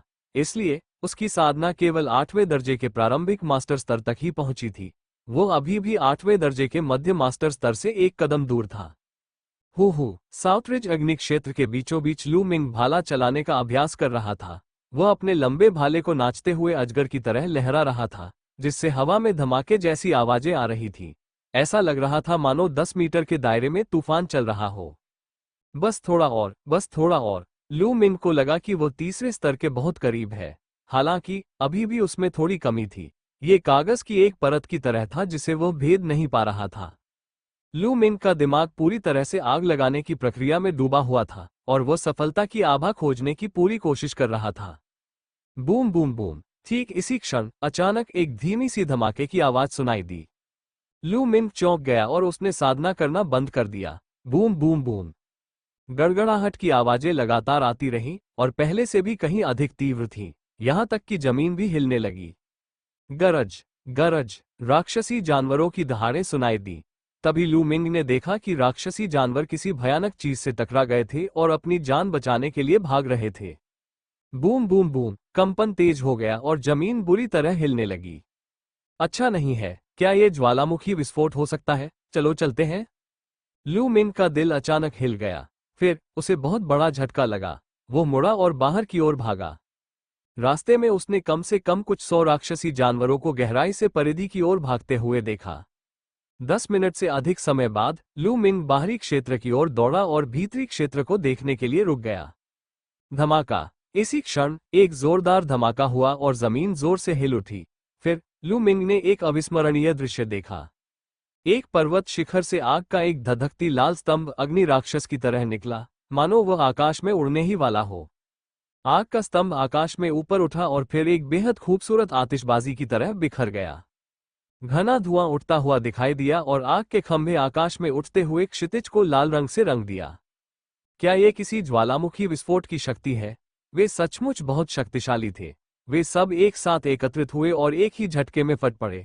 उनकी शक्ति आकाश और पृथ्वी को चीर सकती थी। इस तरह की शक्ति सचमुच चौंकाने वाली थी। क्या ये प्रकृति की शक्ति थी? क्या मानवीय शक्ति इसका मुकाबला कर सकती है? लू मिंग दूर से ज्वालामुखी के फटने के दृश्य को स्तब्ध होकर देख रहा था। आग, इकट्ठा करना, फटना, ताकत। लू मिंग जैसे किसी स्तब्धता में था। उसकी आंखें सामने मौजूद ज्वालामुखी पर टिकी हुई थी और वह अपने आप से कुछ बुदबुदा रहा था। फिर वो खुद को रोक नहीं पाया और मध्य क्षेत्र की ओर एक कदम आगे बढ़ा दिया। धमाका धमाका। ऐसा प्रतीत होता था कि ज्वालामुखी में अत्यधिक ऊर्जा संचित हो गई थी और वह लगातार फट रहा था। उससे लगातार धधकते लाल लावा निकल रहा था। जैसे जैसे लू मिंग केंद्रीय क्षेत्र की ओर बढ़ता गया, उसकी दृष्टि और स्पष्ट होती गई, शक्ति भी स्पष्ट होती गई। जब लू मिंग केंद्रीय क्षेत्र में पहुंचा तो वह अपने लंबे भाले को लहराने और अग्नि तोप को नियंत्रित करने की कला का अभ्यास करने से खुद को रोक नहीं सका। आग, लावा, विस्फोट। विस्फोट हुआ। लू मिंग की आंखें अचानक चमक उठी। उसे बंदूक चलाने की कला की छठी चाल याद आ गई। छठी चाल को विस्फोट कहा जाता था।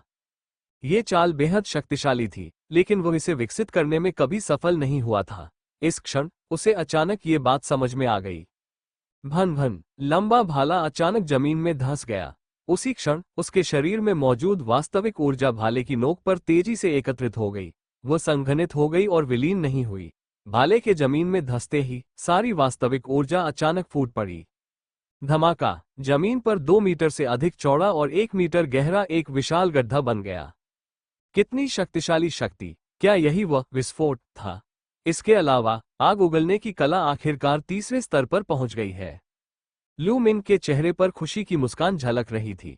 अभी अभी उन्होंने न केवल विस्फोट का सफल प्रदर्शन किया, बल्कि उनकी फायर गन कला भी तीसरे स्तर तक पहुंच गई। हालांकि इस प्रक्रिया में खर्च होने वाली वास्तविक ची की मात्रा बहुत भयावह है। लू मिंग ने बेबसी से मुस्कुरा दिया। उसने अभी अभी जिस विस्फोट तकनीक का प्रयोग किया था, उसने सीधे तौर पर उसकी वास्तविक ची का 1/3 हिस्सा खर्च कर दिया था। ऐसा प्रतीत होता था कि वह इस चाल का बहुत बार उपयोग नहीं कर सकता था और इसे केवल एक तुरुप के पत्ते के रूप में ही इस्तेमाल कर सकता था। इसके बाद लू मिंग ने आग उगलने वाली बंदूक को नियंत्रित करने की कला का अभ्यास शुरू किया। हालांकि उसने 2 मिनट बाद ही इसे रोक दिया।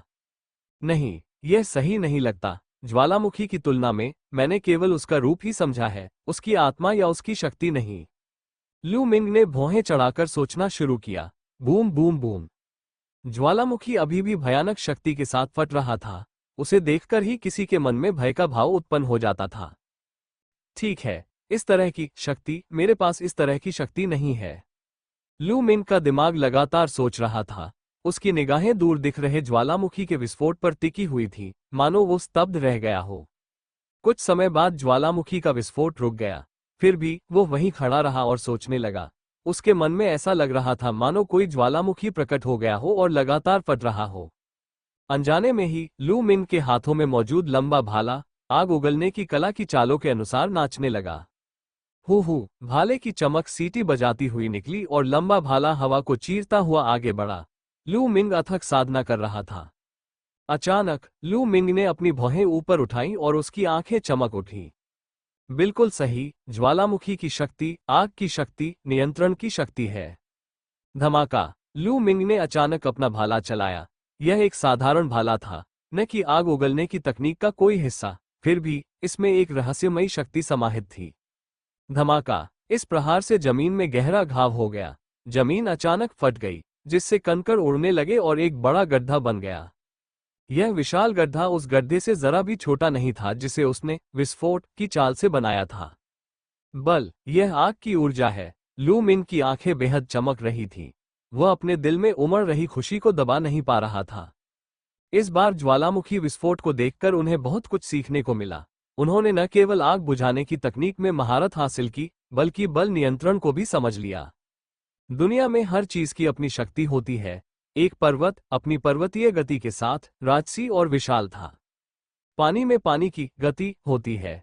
यह विशाल लहरें उत्पन्न कर सकता है और जीवन का पोषण भी कर सकता है। हवा में हवा की गति भी थी, जो सब कुछ नष्ट कर सकती थी और उसे शून्य में बदल सकती थी। आग की अपनी एक अलग ही गति होती है। ये झुलसा देने वाली, हिंसक और विनाशकारी होती है। दुनिया की हर चीज में गति होती है।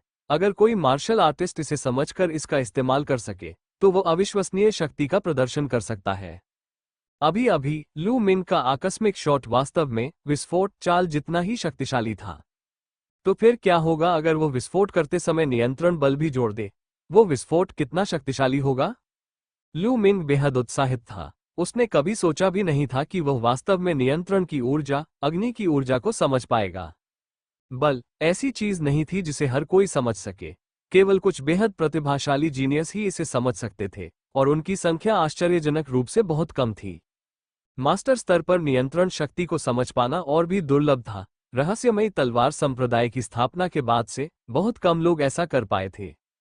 इसके बाद लू मिंग ने साधना जारी रखी। उसने 3 दिन बाद ही साधना बंद की। मैंने अग्नि की शक्ति पर पुनर्तः महारत हासिल कर ली है, लेकिन अग्नि का स्तर अभी बहुत कम है। मैंने अभी शुरुआत ही की है।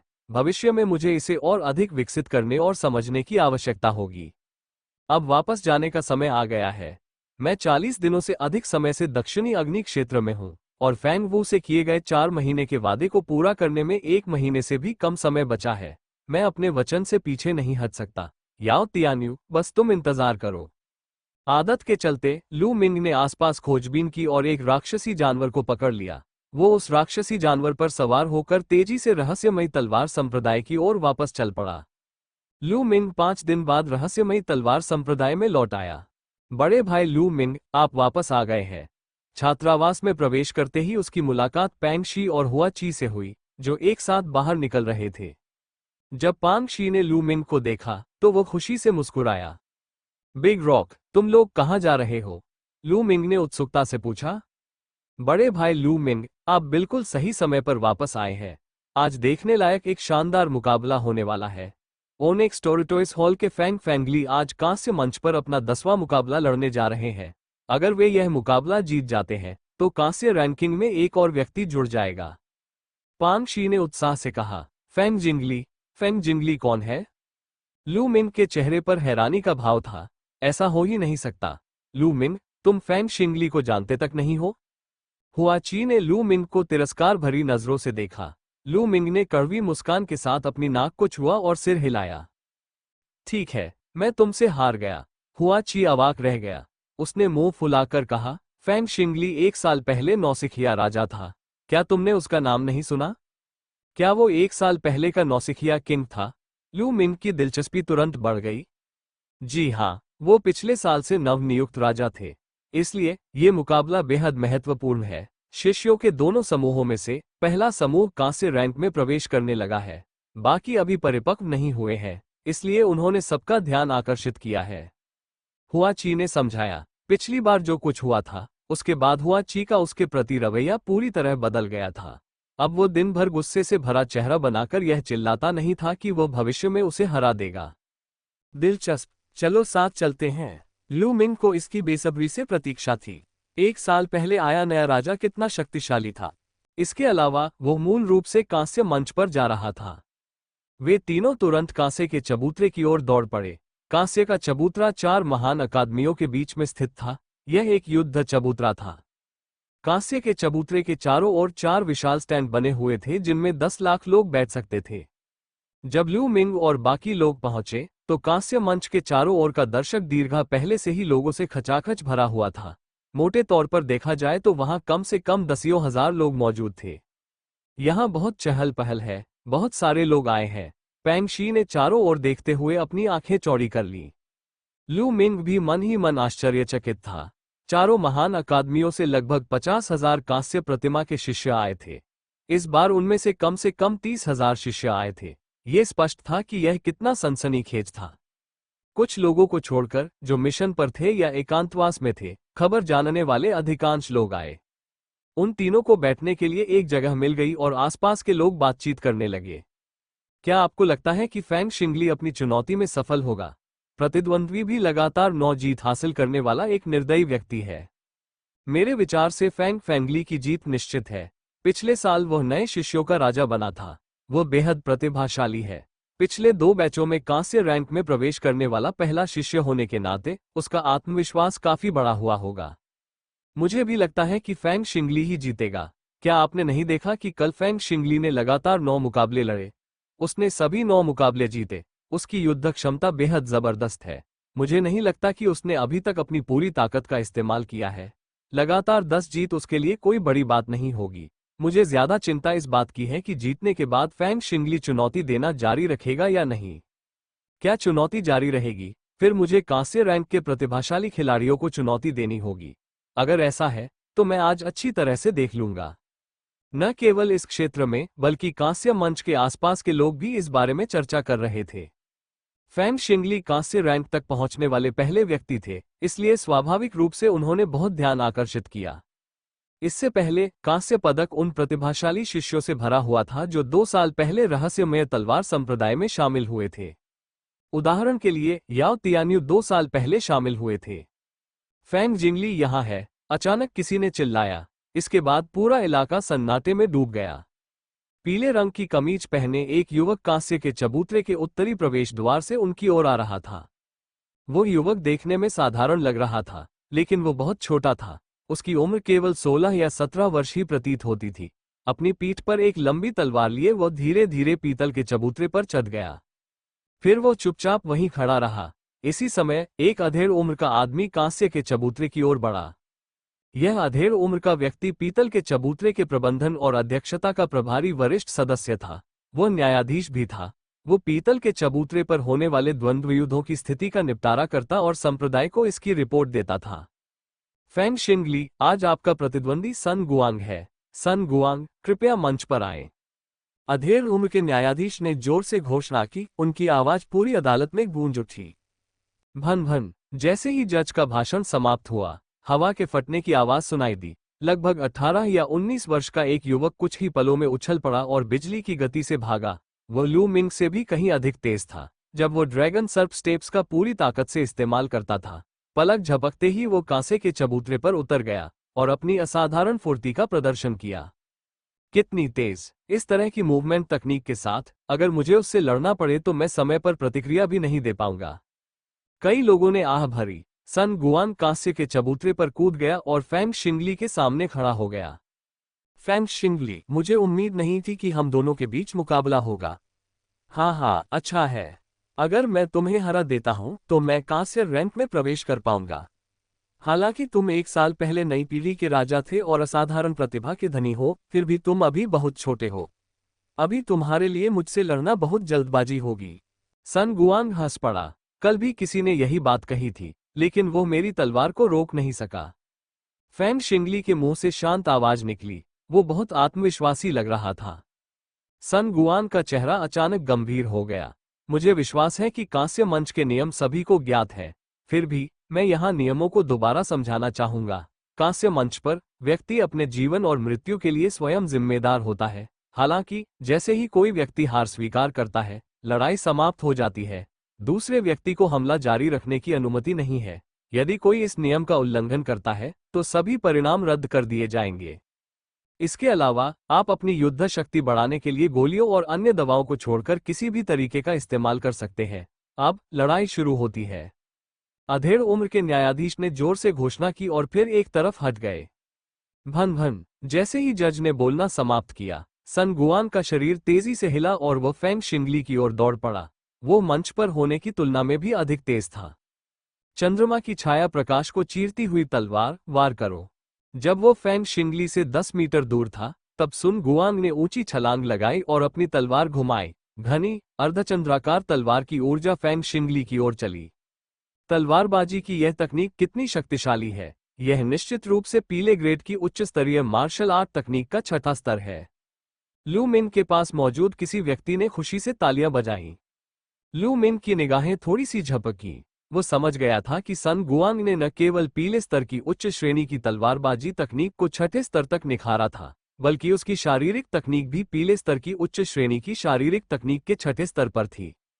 इसके अलावा उनकी साधना 9वीं श्रेणी के मास्टर स्तर पर थी। उनके वंश की विशेषताओं को देखते हुए उनकी युद्ध शक्ति को कमजोर नहीं कहा जा सकता था।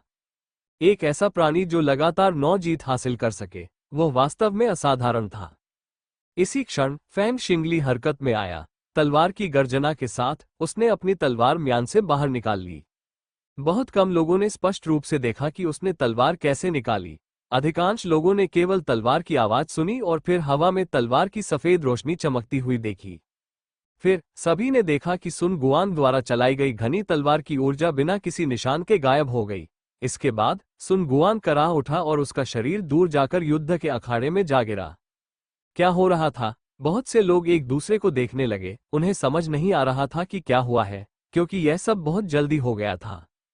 कई लोगों ने केवल सन गुआंग को हमला करते देखा, फिर तलवार की रोशनी की एक चमक देखी और सन गुआंग उड़ गया। ये क्या हो रहा था? क्या सन गुआंग हार गया? वहीं दूसरी ओर पैंग शी की जुबान बंद हो गई थी। हुआ ची भी असमंजस में थी। जी हाँ, सुन गुआंग हार गया। फैंग शिंगली ने उसे एक ही वार में हरा दिया। सुन गुआंग की छाती देखो, वहां घाव है। लू मिंग ने उत्तर दिया। लू मिंग के बगल में खड़े व्यक्ति ने तुरंत उधर देखा। सचमुच, उसने सुन गुआंग की छाती पर तलवार का गहरा घाव देखा। उससे लगातार खून बह रहा था। दूसरों ने शायद इसे स्पष्ट रूप से नहीं देखा होगा, लेकिन लू मिंग ने इसे स्पष्ट रूप से देखा। अभी अभी फैंग शिंगली ने अपनी तलवार निकाली और हमला किया। एक ही वार में उसने सन गुआंग के सभी हमलों को नाकाम कर दिया और सन गुआंग की छाती पर घाव कर दिया। कितनी तेज तलवार है और कितना शक्तिशाली हमला है। लू मिंग की आंखें झपकी और वो कुछ हद तक आश्चर्यचकित था। उन्होंने निष्कर्ष निकाला कि फैंग शिंगली द्वारा इस्तेमाल की गई तलवारबाजी की तकनीक निश्चित रूप से एक उच्च श्रेणी की मार्शल कला थी। लड़ाई के अखाड़े में सुन गुआंग उठने के लिए संघर्ष कर रहा था। उसका चेहरा अभी भी सदमे से भरा हुआ था। उसने मुट्ठी बांधकर कहा, मैं हार गया। दया दिखाने के लिए धन्यवाद, छोटे भाई फैंग। वो जानता था कि अगर फैंग शिंगली ने अपनी शक्ति का एक हिस्सा वापस नहीं लिया होता तो उसकी मौत हो गई होती। मुझे जीतने देने के लिए धन्यवाद, फैंग शिंगली ने मुट्ठी बांधकर अभिवादन किया। सन गुआंग ने इसके बाद कुछ नहीं कहा। वह मुड़ा और अखाड़े से बाहर निकल गया, मानो उसका कोई निशान ही न रह गया हो। अगर वह हार जाता तो उसकी पिछली उपलब्धियां रद्द हो जाती और उसे उन्हें फिर से हासिल करना पड़ता।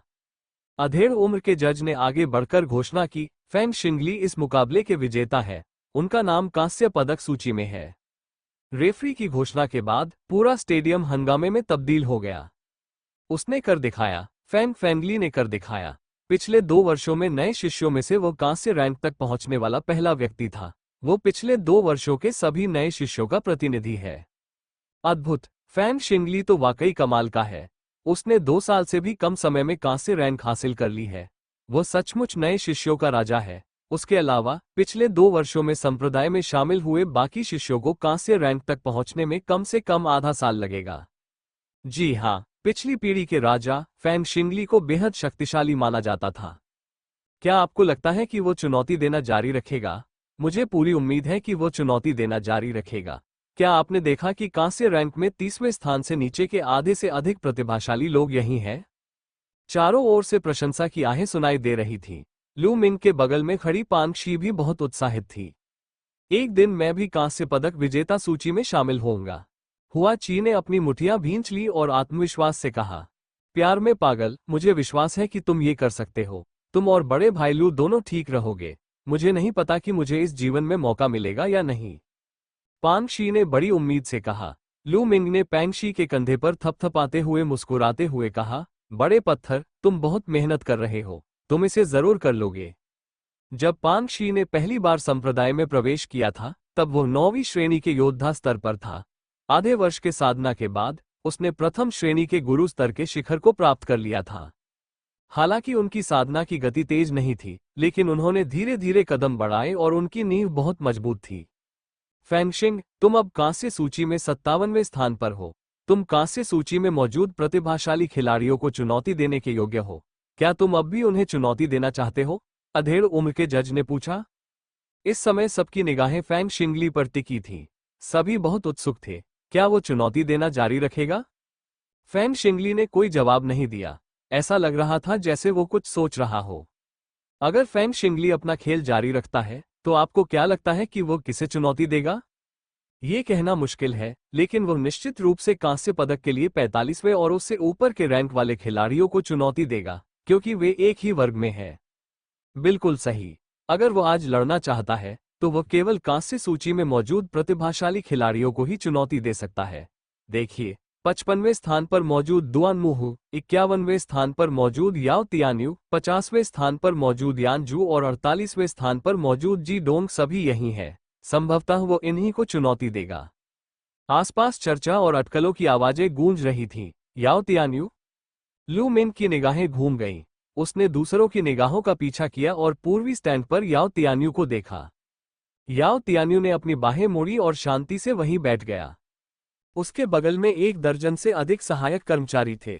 वह व्यक्ति, लाल वस्त्रधारी युवक और अन्य सभी परिचित चेहरे थे। बड़े भाई याओ, क्या आपको लगता है कि फैंग शिंगली आपको चुनौती देगा? एक युवक ने पूछा। मुझे नहीं पता, याओ तियान्यू ने उदासीनता से जवाब दिया। तो अगर फैंग शिंगली आपको चुनौती देता है तो क्या आप आत्मविश्वास से भरे रहेंगे? युवक ने दोबारा पूछा। भले ही फैंग शिंगली की सार पुनर्स्थापन तलवार शक्तिशाली हो, लेकिन यह मुझे चुनौती देने के लिए पर्याप्त नहीं है। याओ तियान्यू ने आत्मविश्वास से जवाब दिया, ये तो पक्का है। ये फैंग शिंगली भला सीनियर ब्रदर याओ का मुकाबला कैसे कर सकता है? अगर वो खुद को जरूरत से ज्यादा समझकर सीनियर ब्रदर याओ को चुनौती देता है, तो वो सिर्फ मुसीबत मोल ले रहा है। लाल वस्त्रधारी युवक ने तुरंत उसकी चापलूसी करना शुरू कर दिया। याओ तियान्यू ने लड़ाई के अखाड़े की ओर देखते हुए मुस्कुराया। लड़ाई के अखाड़े में फैंग शिंगली ने कुछ देर सोचा और जवाब दिया, मैं चुनौती जारी रखने का विकल्प चुनता हूं। जैसे ही उसने ये कहा, हॉल का माहौल पूरी तरह से बदल गया। सभी लोग फैंग शिंगली को घूरने लगे, ये देखने के लिए कि वो किसे चुनौती देगा। फैंग फैंगली की निगाहें स्टैंडों पर घूमी और फिर पश्चिम की ओर जाकर टिक गईं। दुआन मुहू, नीचे आओ और लड़ो, फैंग जिंगली ने जोर से कहा। स्टैंड के पश्चिमी किनारे पर एक हट्टा कट्टा युवक उदास चेहरे के साथ खड़ा हुआ। फैंग शिंगली, क्या आप वाकई मुझे चुनौती देना चाहते हैं? बिल्कुल, फैंग जिंगली ने कहा। हाँ हाँ, बढ़िया। फैंग शिंगली, मैं तुम्हें तुम्हारे फैसले पर पछतावा करवाऊंगा। दुआन मुहू गुस्से से हंस पड़ा। कांस्य पदक में अभी अभी प्रवेश करने वाले किसी व्यक्ति से चुनौती मिलना कोई गौरव की बात नहीं थी, बल्कि यह एक शर्मनाक बात थी। ये सरल था, चुनौती मिलना कमजोरी और हीन भावना का प्रतीक था। भनभनाहट, दुआन मुहू स्टैंड से नीचे कूद गया। कुछ ही छलांगों में उसने 100 मीटर से अधिक की दूरी तय की और फाइटिंग रिंग में पहुंच गया। उनकी गति और तकनीक सन गुआन की तकनीक से कमजोर नहीं थी। वे दोनों एक दूसरे के सामने खड़े थे। मुझे उम्मीद नहीं थी कि फैंग फैंगली दुआन मुहू को चुनौती देंगी। ये देखना दिलचस्प होगा। लू मिंग से कुछ ही दूरी पर रहने वाले 20 वर्ष के एक वृद्ध शिष्य ने कहा। अरे, इसमें दिलचस्प क्या है? बाकी लोगों ने पूछा। यहां तक कि लू मिंग, पांग शी और अन्य लोग भी उसे देखने लगे। वरिष्ठ शिष्य को इस बात पर गर्व महसूस हुआ कि उसने अचानक इतने सारे लोगों को अपनी ओर आकर्षित कर लिया था। सूखी खांसी करते हुए उसने कहा, आप लोगों को अभी अभी देखना चाहिए था। फैंग शिंगली की तलवारबाजी की तकनीक बेहद तेज है, और पल भर में जो शक्ति फूटी वह अत्यंत शक्तिशाली थी। ये तलवारबाजी की तकनीक निम्न स्तर की काली श्रेणी की मार्शल कला है, जिसे मूल तलवार कहते हैं। तलवार चलाने की यह तकनीक बेहद शक्तिशाली है, लेकिन इसकी एक कमजोरी है, इसमें बहुत अधिक वास्तविक ची ऊर्जा खर्च होती है। अगर मैं दुश्मन को एक ही वार में नहीं हरा सका, तो मैं खतरे में पड़ जाऊंगा। लू मिंग ने मन ही मन सहमति में सिर हिलाया। मूल स्थान पर लौटने वाली यह तलवार आग उगलने वाली तोप की तकनीक के विस्फोट से काफी मिलती जुलती थी। वरिष्ठ शिष्य ने आगे समझाते हुए कहा, हालांकि दुआन मुहू जिस मार्शल कला का अभ्यास करता है, वो फैंग शिंगली की मार्शल कला से बिल्कुल विपरीत है। दुआन मुहू एक रक्षात्मक निम्न स्तरीय मार्शल कला, स्वर्गीय बाघ शरीर सुरक्षा तकनीक का अभ्यास करता है। एक रक्षा के लिए है और दूसरी आक्रमण के लिए। क्या ये बहुत दिलचस्प नहीं है? सभी को ये बात समझ में आ गई। फैंग शिंगली और दुआन मुहू भाले और ढाल की तरह थे। वे एक दूसरे के बिल्कुल विपरीत थे। इस लड़ाई से तय होना था कि फैंग शिंगली का भाले का हमला ज्यादा शक्तिशाली है या दुआन मुहू की ढाल से बचाव की क्षमता। जो भी ज्यादा ताकतवर होगा, वही जीतेगा। ये स्थिति केवल यही नहीं, बल्कि हर जगह हो रही थी। कई वरिष्ठ शिष्य 5 से 8 वर्षों से इस संप्रदाय में थे। उनकी साधना का स्तर भले ही उच्च न हो, लेकिन उनकी दृष्टि पैनी थी और उन्हें बहुत सारी जानकारी प्राप्त थी। अब जब लोगों को उन मार्शल आर्ट तकनीकों के बारे में पता चल गया था जिनमें वे दोनों माहिर थे, तो कई लोगों की दिलचस्पी और भी बढ़ गई थी। अब युद्ध शुरू होने दो, न्यायाधीश ने घोषणा की और एक तरफ हट गए। धमाका धमाका, पल भर में फैंग शिंगली और दुआन मुहू के शरीर शक्तिशाली आभाओं से भर उठे। उनकी आभाएं हवा में टकरा गईं। इसी क्षण फैंग शिंगली ने हरकत की। उसने अपनी लंबी तलवार म्यान से निकाली और तलवार की रोशनी बिजली की तरह तेज थी। ये हवा को चीरती हुई दुआन मुहू की ओर बढ़ी। एक तलवार जो सार को बहाल करती है। ये तलवार पिछली वाली से भी ज्यादा मजबूत थी। ऐसा इसलिए हुआ क्योंकि फैंग शिंगली ने अपनी वंश परंपरा को सक्रिय कर दिया था।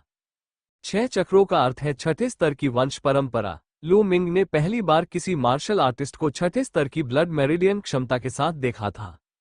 ये तलवार बेहद खूबसूरत थी। सबकी निगाहें इस पर टिकी रह गईं। धमाका, दुआन मुहू ने एक भारी कदम आगे बढ़ाया, जिसके बाद बाघ जैसी दहाड़ सुनाई दी। उसके शरीर के चारों ओर वास्तविक ची ऊर्जा से निर्मित 2 भयंकर बाघ प्रकट हुए।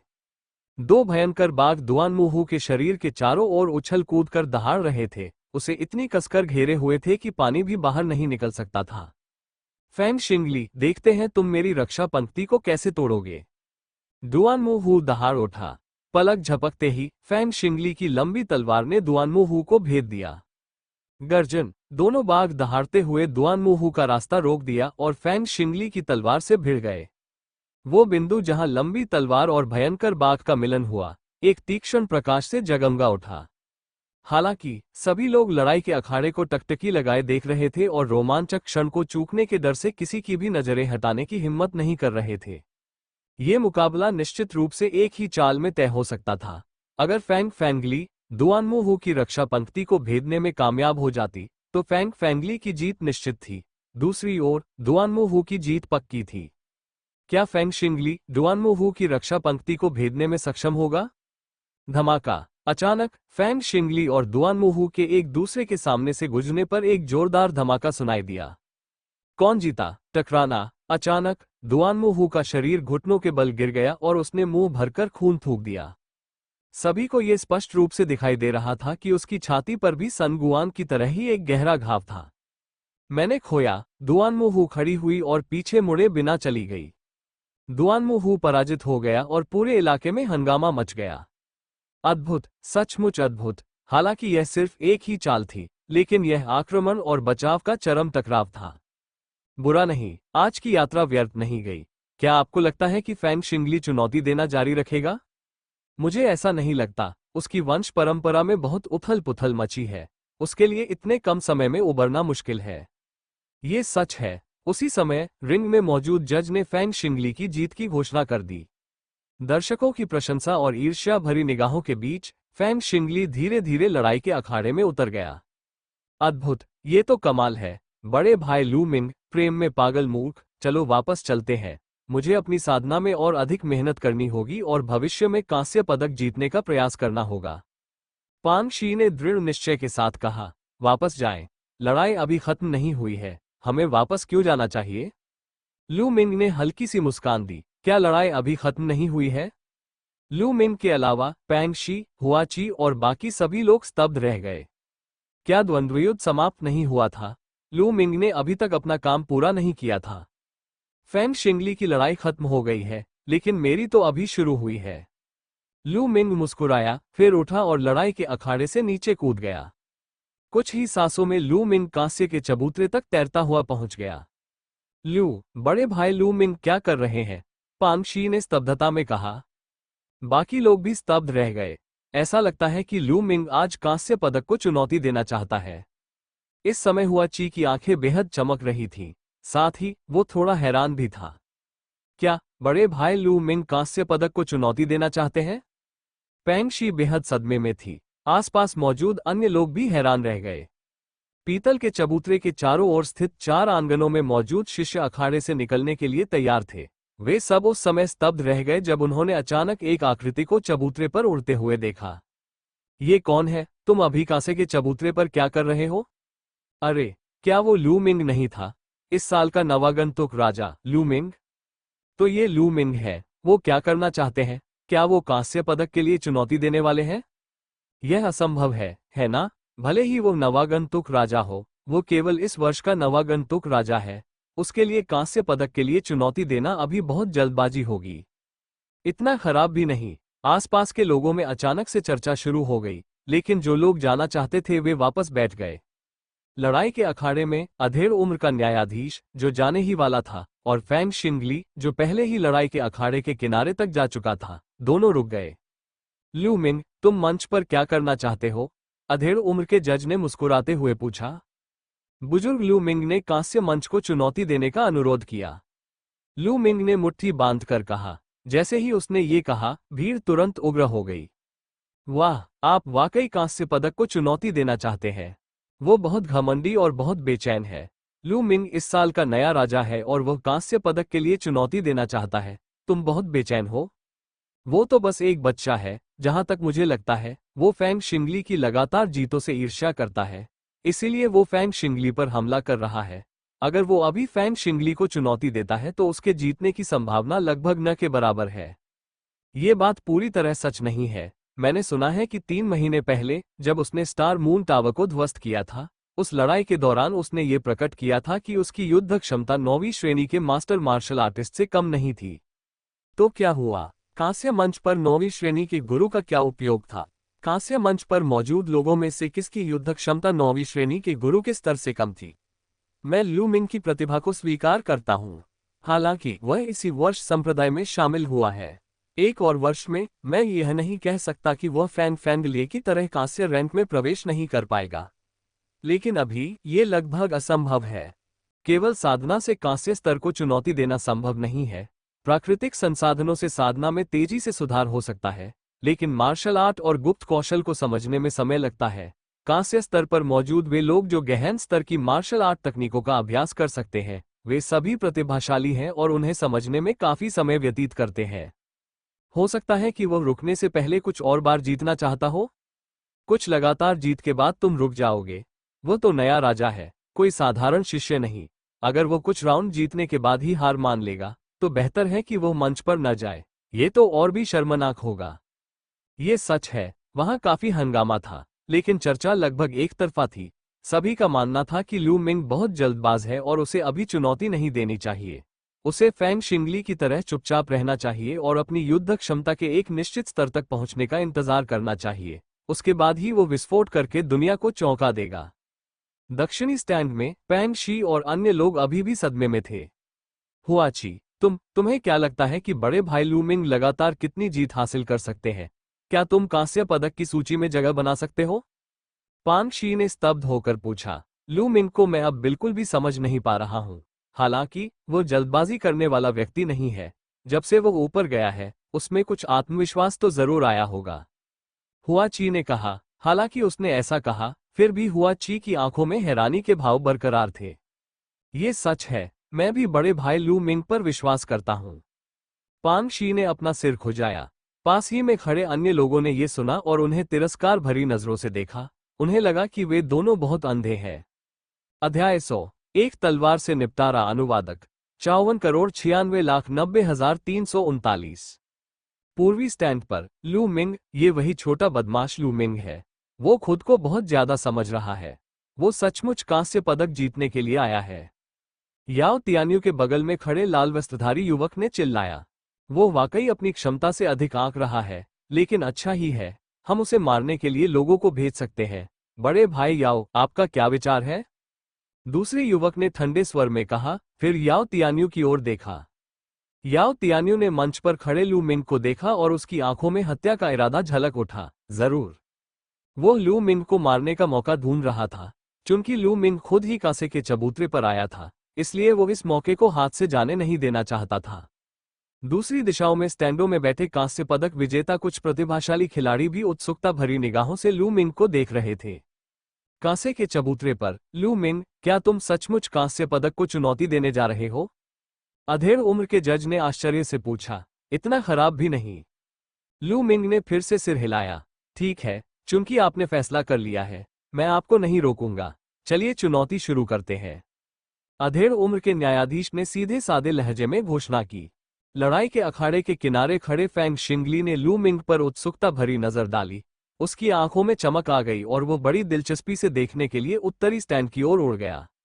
इस समय तक जज घोषणा कर चुके थे और पूरा हॉल एकदम शांत हो गया। सभी लोग गंभीरता से देखने लगे।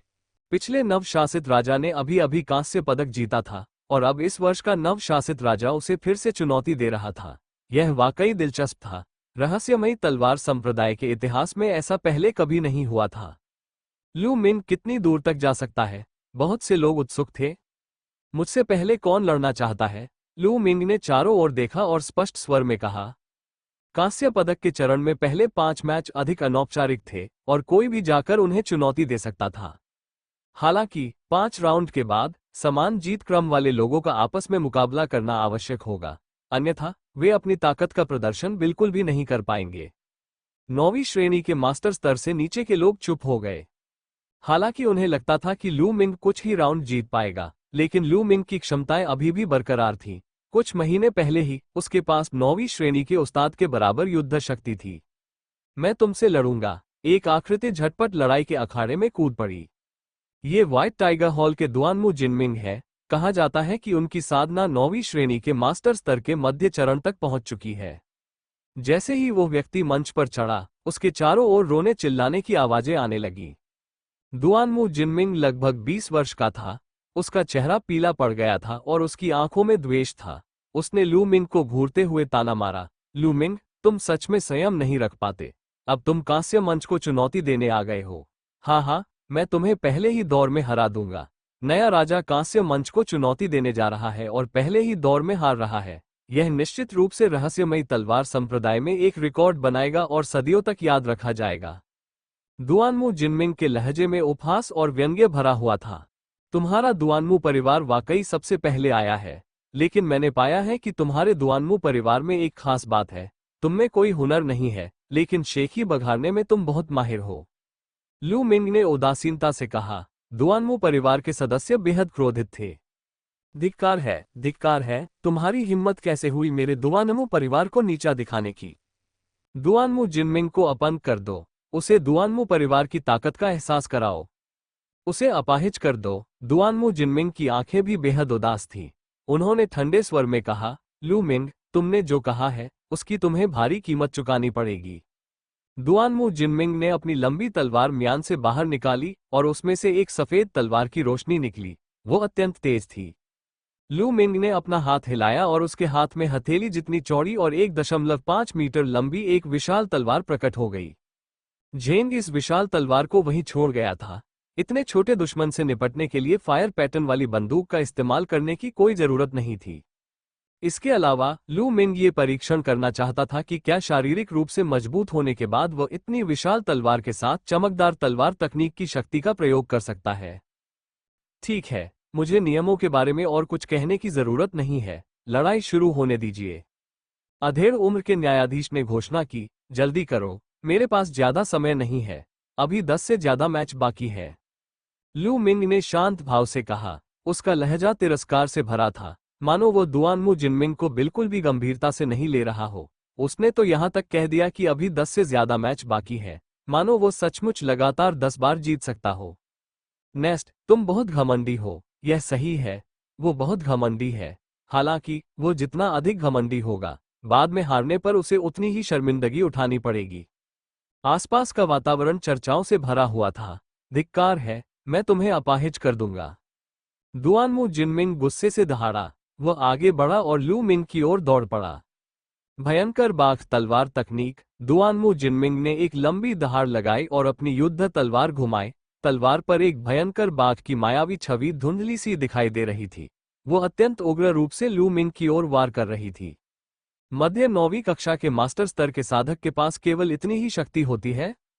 लू मिंग के होठों के कोने हल्के से फड़क उठे और उसने अपनी तलवार घुमाई। ये प्रहार बहुत सीधा था। ये तलवारबाजी की तकनीक नहीं थी, बल्कि एक सहज वार था। ये पूरी तरह से क्रूर बल का प्रहार था। क्लैंग, ये तलवार सीधे दुआनमू जिनमिंग की युद्ध तलवार पर लगी। फिर सभी ने देखा कि दुआनमू जिनमिंग की युद्ध तलवार मुड़ गई और विकृत हो गई, और उसका ब्लेड दुआनमू जिनमिंग की छाती पर जोर से लगा। दुआनमू जिनमिंग की आंखें मानो अपनी जगह से बाहर निकल आईं। धमाका। एक जोरदार धमाके के साथ दुआनमू जिनमिंग का शरीर तोप के गोले की तरह पीछे की ओर उड़ गया। वो 20 मीटर से अधिक दूर जा गिरा और फिर रिंग पर 10 मीटर से अधिक घिसटता हुआ नीचे गिर गया। पूरा इलाका अचानक सन्नाटे में डूब गया और ऐसा लगा मानो वातावरण उस क्षण जम गया हो। कई लोग लू मिंग के घमंडी शब्दों की खुलकर आलोचना भी कर रहे थे, लेकिन इस समय उनके चेहरे के भाव एकदम स्थिर हो गए। एक तलवार। उसने केवल एक ही तलवार का इस्तेमाल किया था। वो एक साधारण तलवार थी, लेकिन दुआनमू जिनमिंग को युद्ध के मैदान से बाहर कर दिया गया था। क्या वो बहुत ताकतवर नहीं था? क्या अंतर बहुत ज्यादा नहीं था? ठीक है, बड़े भाई लू मिंग सबसे अच्छे हैं, पेंगशी ने प्रतिक्रिया दी और उत्साह में चिल्ला उठा। इसी क्षण अन्य लोगों ने भी प्रतिक्रिया दी। क्या वो बहुत शक्तिशाली नहीं है? एक ही वार में दुआनमू जिनमिंग को हरा दिया? बिल्कुल सही। लगता है मैंने लू मिंग को कम आंका था। मेरे हिसाब से लू मिंग 9वीं श्रेणी के मास्टर स्तर के अंतिम चरण में या शायद शिखर पर होना चाहिए। इस ताकत के साथ उसके लिए लगातार 5 बार जीतना कोई समस्या नहीं होनी चाहिए। यह नया राजा तो नया ही है, हमने उसे कम आंका है। कई लोगों के चेहरे गंभीर हो गए। जिन लोगों ने पहले लू मिंग का अपमान किया था, उनके चेहरे शर्म से लाल हो गए। क्या कोई और भी है जो आकर लड़ना चाहता है? लू मिंग ने रिंग छोड़कर जा रहे दुआनमू जिनमिंग की तरफ देखा तक नहीं, वो चारों ओर देखता रहा। मैं इसे करूंगा। फिर एक युवक लड़ाई के अखाड़े में कूद पड़ा। छोटे भाई लू मिंग, कृपया मुझे रास्ता दिखाएं। वो युवक 9वीं कक्षा के अंतिम चरण के मास्टर स्तर पर था, लेकिन अब उसमें लू मिंग को नीचा दिखाने की हिम्मत नहीं थी। उसने मुट्ठी बांधकर विनम्रता से कहा, जी हाँ, कृपया, लू मिंग ने मुस्कुराते हुए कहा। धमाका। ये युवक लोहे की छड़ का इस्तेमाल कर रहा था, और जब उसने इसे लहराया, तो यह असाधारण शक्ति के साथ हवा में सीटी बजाती हुई गुजरी। लू मिंग उस युवक के प्रति थोड़ा अधिक विनम्र था। उसने 10 दांव चलने के बाद उसे रिंग से बाहर कर दिया। लगातार 2 जीत।